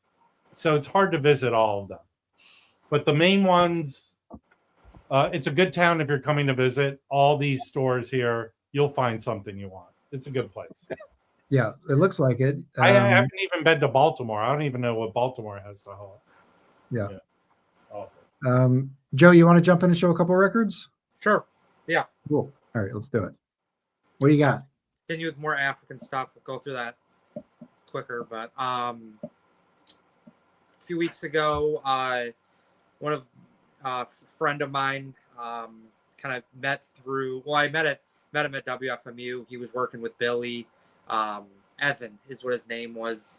And I saw him at the Philly Vinyl Con a few months ago. But he lives in Brooklyn, and he had told me about this shop that had like African stuff. They were big on reggae, but it was called Record City Brooklyn. I don't know, Mike, if you've heard of them or not, but it seemed like, I don't know if it was a newer shop or not, but they had posted like about 2 weeks ago on Instagram. And this is a record I was looking for. This is Vis-a-Vis is the name of the group. It was a kind of a well-known like high life Ghanan group in the 70s. They backed, when I was on the stream a few weeks ago, they backed K Frimpong on a few records, but this is one of their releases. I'm not going to try to pronounce the title on the back. That's prime stuff right there, man. Gonorrhea. But That this is says on gonorrhea. Ofo Bros, which was the label again that had K Frimpong had a few records on that. Vis-a-Vis again also was on the label as well. So is it this record here? Just it had a different, it's that second one the second on one. the Oh, I top see. row, second one in. There you go. Yeah. There's like 3 different covers, similar labels, but yeah, it's like that blue. Look how beat up the label is. Yeah. Wow. Look at But that. this is a really nice copy of this. And these are always tough to find, but this one is in really, really great shape. So I'm excited for this. I haven't listened to it yet, but I've never seen one with a cover that clean. Yeah, it's really nice. There's a guy that lives in LA. I can't think of what his name is.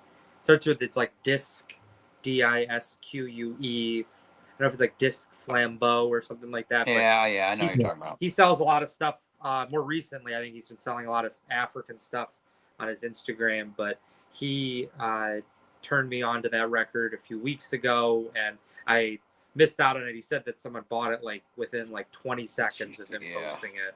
So it was quick. And those records, usually the Vis-a-Vis records, I mean, if you look at the rest of their catalog on Discogs, you'll see that most of those are $300, $400, $500 plus. And this one is, I think, one of the more affordable ones. Yeah. So it's usually like Mazzy, what kind of style is this, Joe? If you were to put it under a genre, it's high life is the type stuff. So it's like I love that style of music. Yeah, it's like high life, kind of funk, just real easy going, very like rhythm type bass. Africana at all? Is it so what? Yeah, it's from Ghana. Like the description I have here is that originated in Ghana, turn of the 20th century, incorporated traditional harmonic ninth. Okay, so it's got its own particular style. It's characterized by jazzy horns and multiple guitars, which lead the band. Yep. Recently, it acquired it's also up-tempo synth-driven.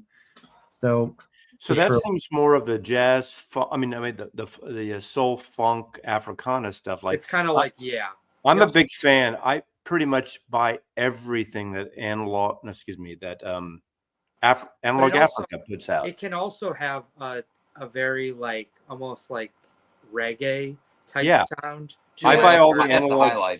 I buy all the Analog Africa releases, which are a little bit of there's a touch of funk psychedelic, but it's more funky. It's not so much jazzy, but it's soulful. It's soulful, and it's so friggin' great. And they're not necessarily great recordings, but the music is killer stuff. So a lot of the fuck you ass cunt. What was that? Oh no, I'm just gonna mute Maggie. Oh, sorry. We got these kids with their still firework to do these cherry bomb things in the neighborhood. Oh, did you? Oh my God! So you got hit? Your house got hit with a firework? Oh man, all the neighbors are coming out. You kids, get off my lawn. Sorry.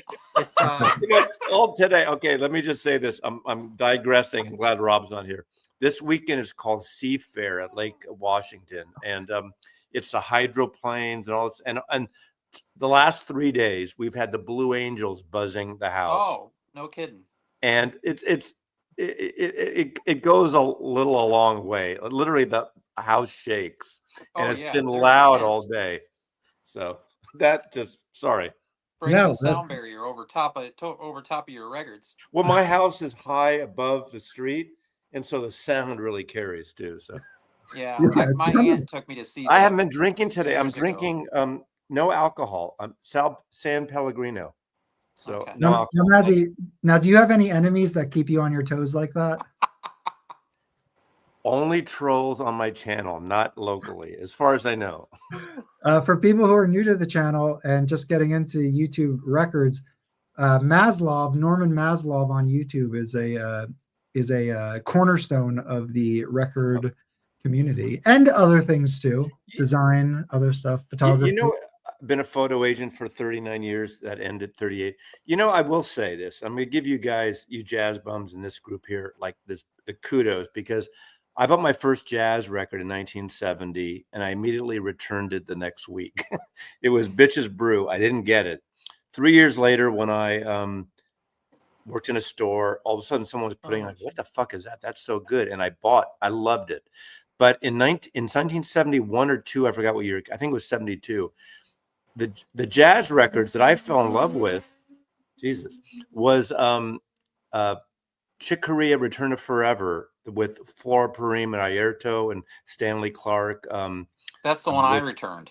Well, with the actually ECM, the Polydor, I guess it was ECM then, was the with the bird on the cover, the seagull on the cover, and then Light as a Feather. I fucking love those, and those are kind of fusion-y before they got heavy fusion, rock fusion. I didn't like they're a little lighter.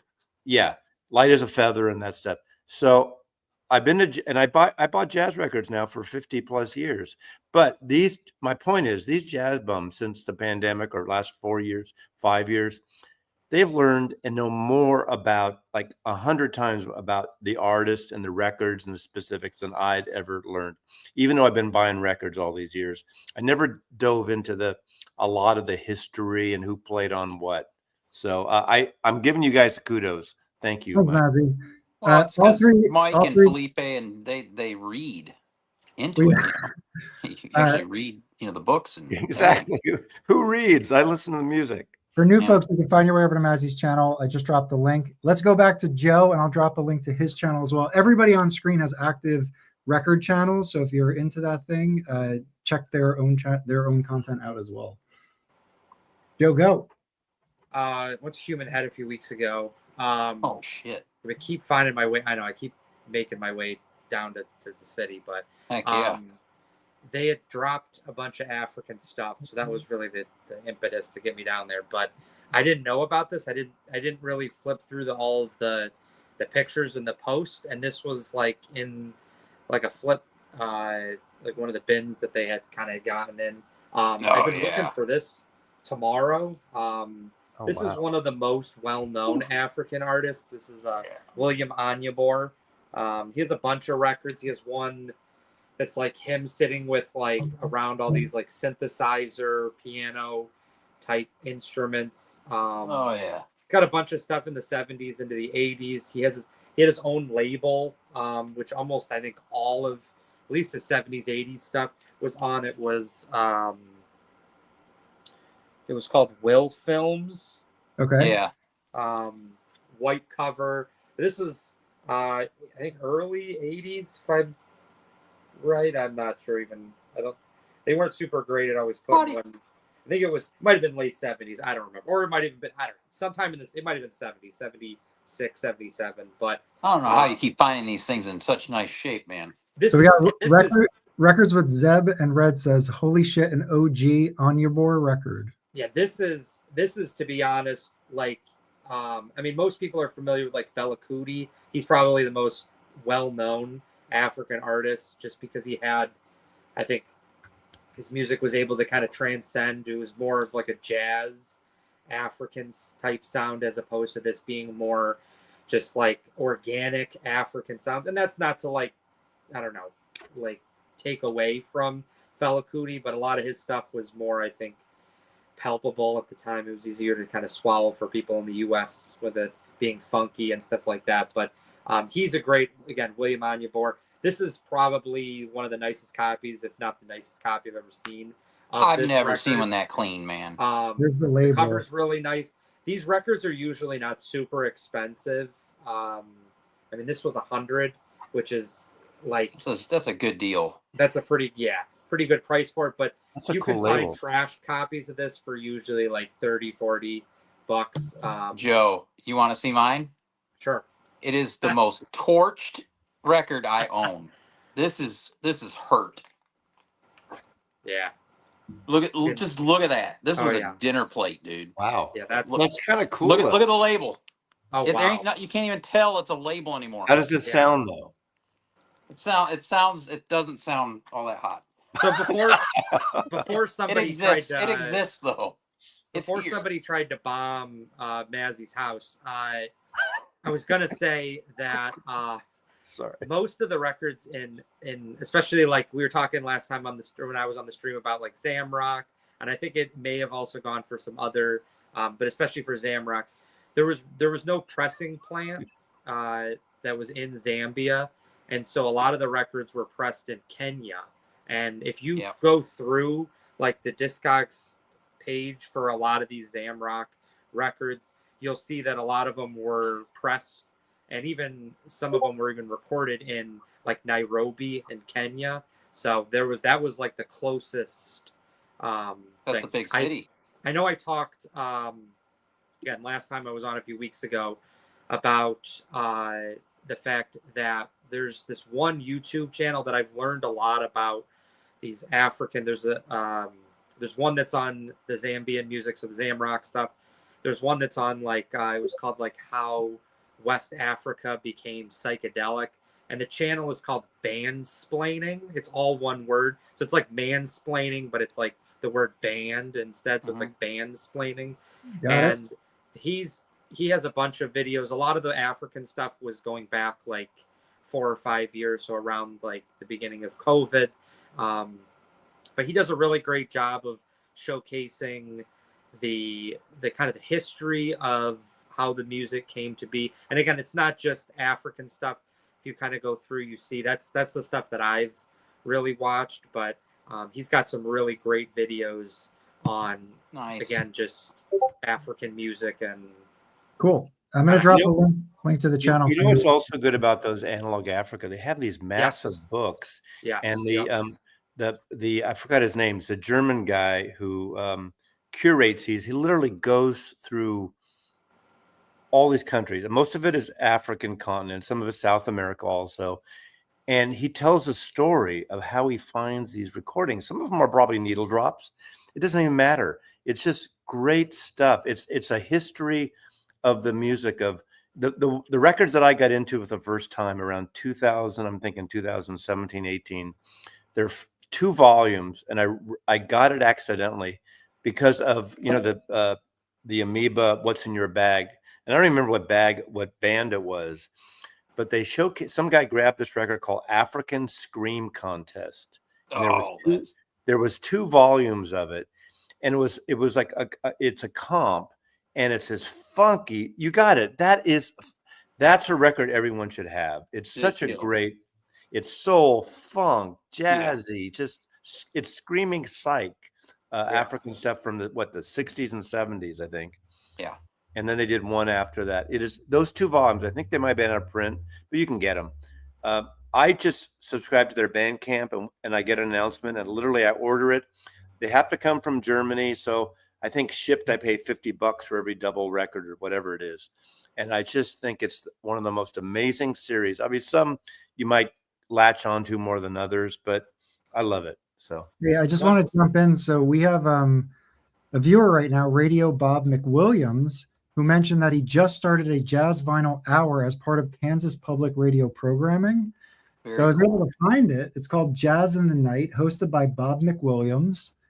And I'll drop a link if anybody wants to check it out. I'm sure you could stream it. It might be fun to tune in.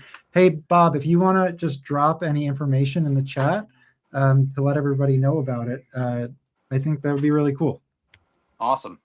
Yeah, we'll definitely check it out. Yeah, Joe, you're. I just love how you're finding these things, man. Like the I mean, the condition. Some of the stuff has been in person. Again, I've gone down to the city a few times, been able to check. I mean, Human Head is a great place for that stuff if you get it. But it's just you got to kind of be there when that stuff is coming. that vis-a-vis, man. Wow.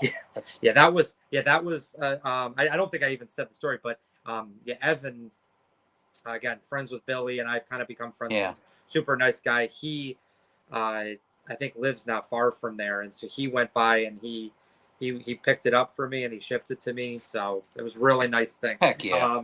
I got one jazz record, and then I'm just going to quickly show a few other Africans after that, and that'll be But this one is something that's been on my radar for quite a few years. I can't say since I started collecting jazz because I did not, know about this record for a few years. I will say, because I know Maz, you talked about the fact that like the discovery of like how you know about these pressings and how you know about these records. And I'm astonished when I go. I shouldn't say astonished, but I'm surprised when I go to stores back home in Rochester, or even if I go to like stores in different states and I talk to people about these records I picked up. And some of these records, people never even heard of them. They've never even seen them before. And it's not like, I'm not like passing judgment, like, oh, you call yourself a jazz collector, you never even heard of this stuff.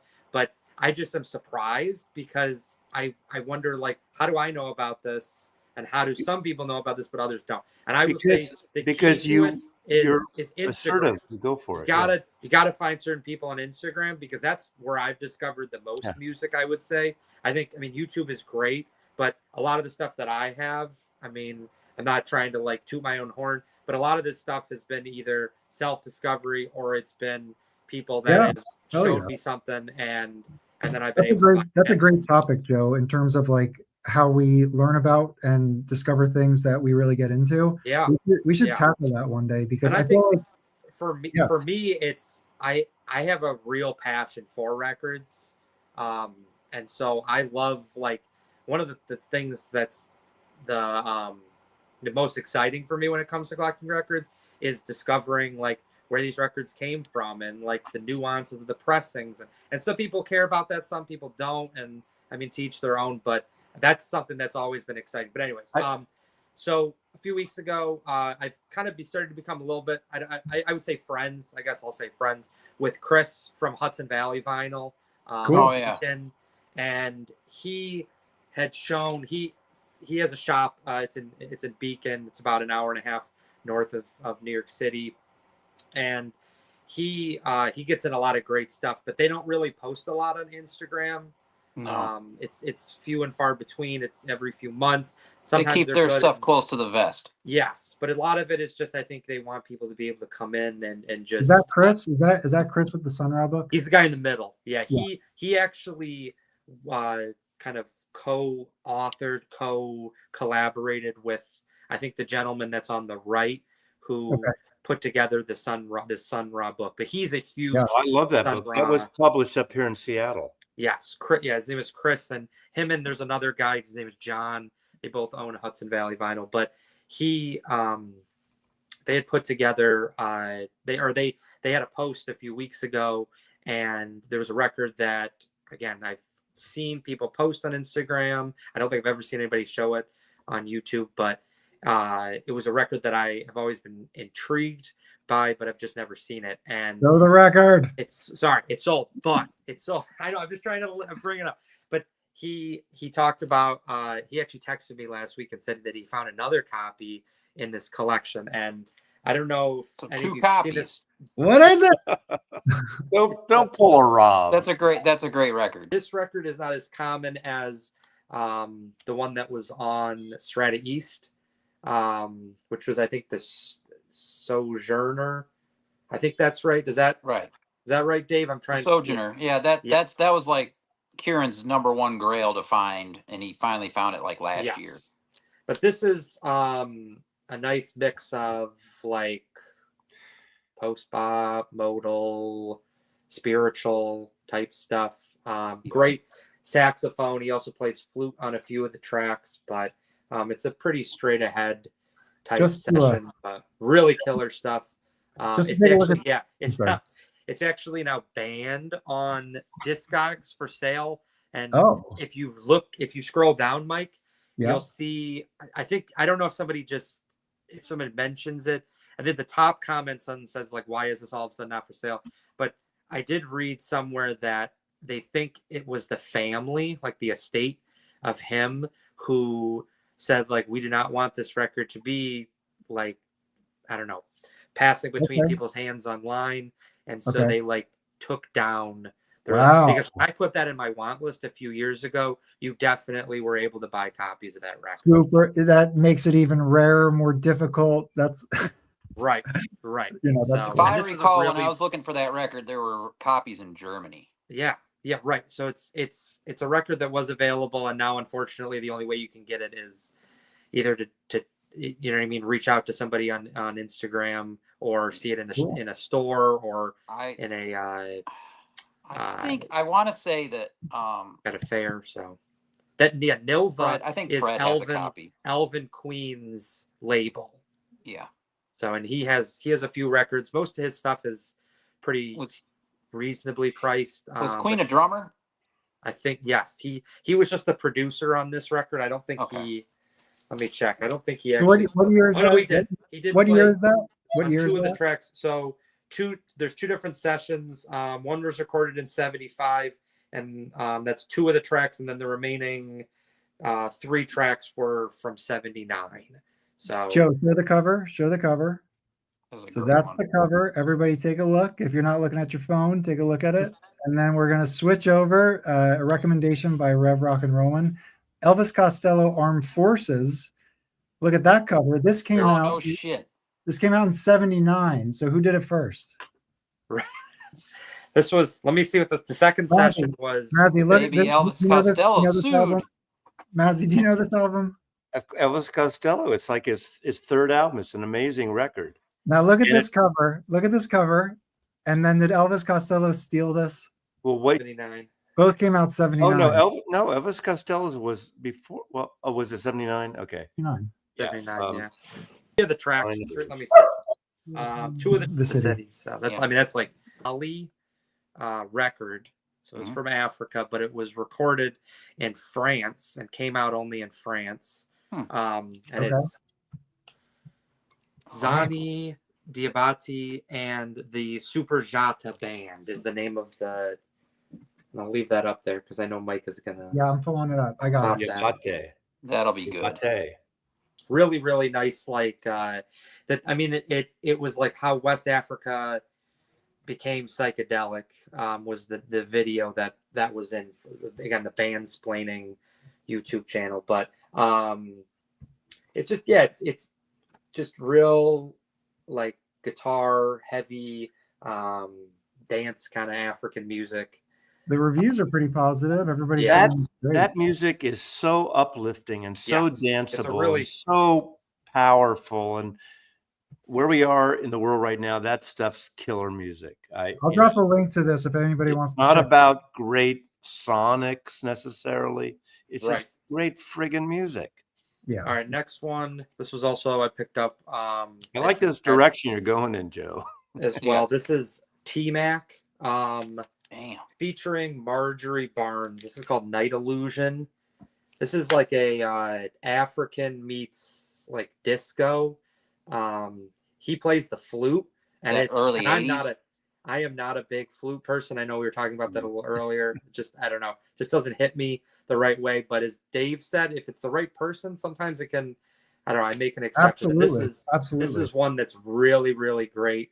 It's just dance kind of disco meets African kind of music. So and he plays the flute and it's killer. So T-Mac is the name of Night Illusions is the name of the that record. guy. Okay. That's serious business. This is usually a pretty rough one. It's kind of a cool label. It's got this like oh yeah. I've never seen that one, man. So that was a cool one. Yeah, I was really happy about. And then this one is the big one for the Here we go. The best for last. Let's do it. The best for last. Cover is trash, but this is probably the nicest copy. I shouldn't say this is the nice copy that exists because I don't know that, but this is a really, really, really, really nice copy of this. The Ghetto. Oh yeah. Paul Ngozi. Been really going down his kind of discography. So this is on. This is not on. I don't think it's his label. It's Motaxis Music and Arts Promotions because he also had his own label. But the cover is pretty rough. But this is a really, really nice copy of it. It was actually, I know I talked on the stream last time about living music from Africa. Look how rough this cover is on. This is the Discogs entry, and look how battered this thing is. It's a really tough record. I mean, that is rough condition. Yeah. Those records, I think, barely survived in the conditions. And I got one from Dylan. It's that's hammered. actually that's my copy. Is that this is your copy? No, the B side. The B side image is okay. my copy. So Oh my God! you Look can at see all that. the writing on it, which Yeah. is unfortunate, but I the guess you record just is really what you nice. can So take what you can get. I guess. yes, Right? that's Yeah. right. So I got Joe, that. mine is hammered. Hammered. It's one of it. Look at that. Look at all the tape. Yeah, that's yeah. That's all right. That's kind of Did you cool. get that from Dylan? Dave? Yeah, this one came from Dylan. Yeah. I think you're buying your records at the Dead Sea Scrolls store. Yeah, this one's hammered.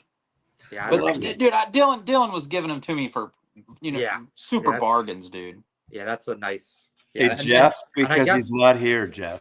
they So a hold few on, months Joe. ago. Oh, sorry. Oh, sorry, Mike. Yeah, a few I was months ago. Oh, yeah. No, sorry. Jump in. Okay, sorry. Yeah, last thing I'll say, and then I gotta get going anyway. So, Yeah. they got Human Head got a copy of The Ghetto a few months ago, and there was somebody that I talked to at the Philly Fair, and they had said that they wanted 600, and it looked like somebody had like run it over with a car. So it was. Yeah, no, I might have gave Dylan $50. Yeah, and I didn't even nice. pay that much for that. So Well, I was just going to take a look on Maybe. Discogs. Only 50 people have it in their Yeah. in their collection on Discogs. There's none for sale. The last time it sold was last year. Let's just Yeah. take a look at how many times this thing has been sold. I mean, last That year looks like were sold. American's economy. See, Joe's putting in the work. I didn't have to do any work. Dylan did all the work for right. me. Well, and I didn't have to put in the work either, Dave. I just found this guy who actually, if you know, I don't know if any of you, well, actually, yeah, Dave, you probably do, but Tree McGee, and he's out in Colorado.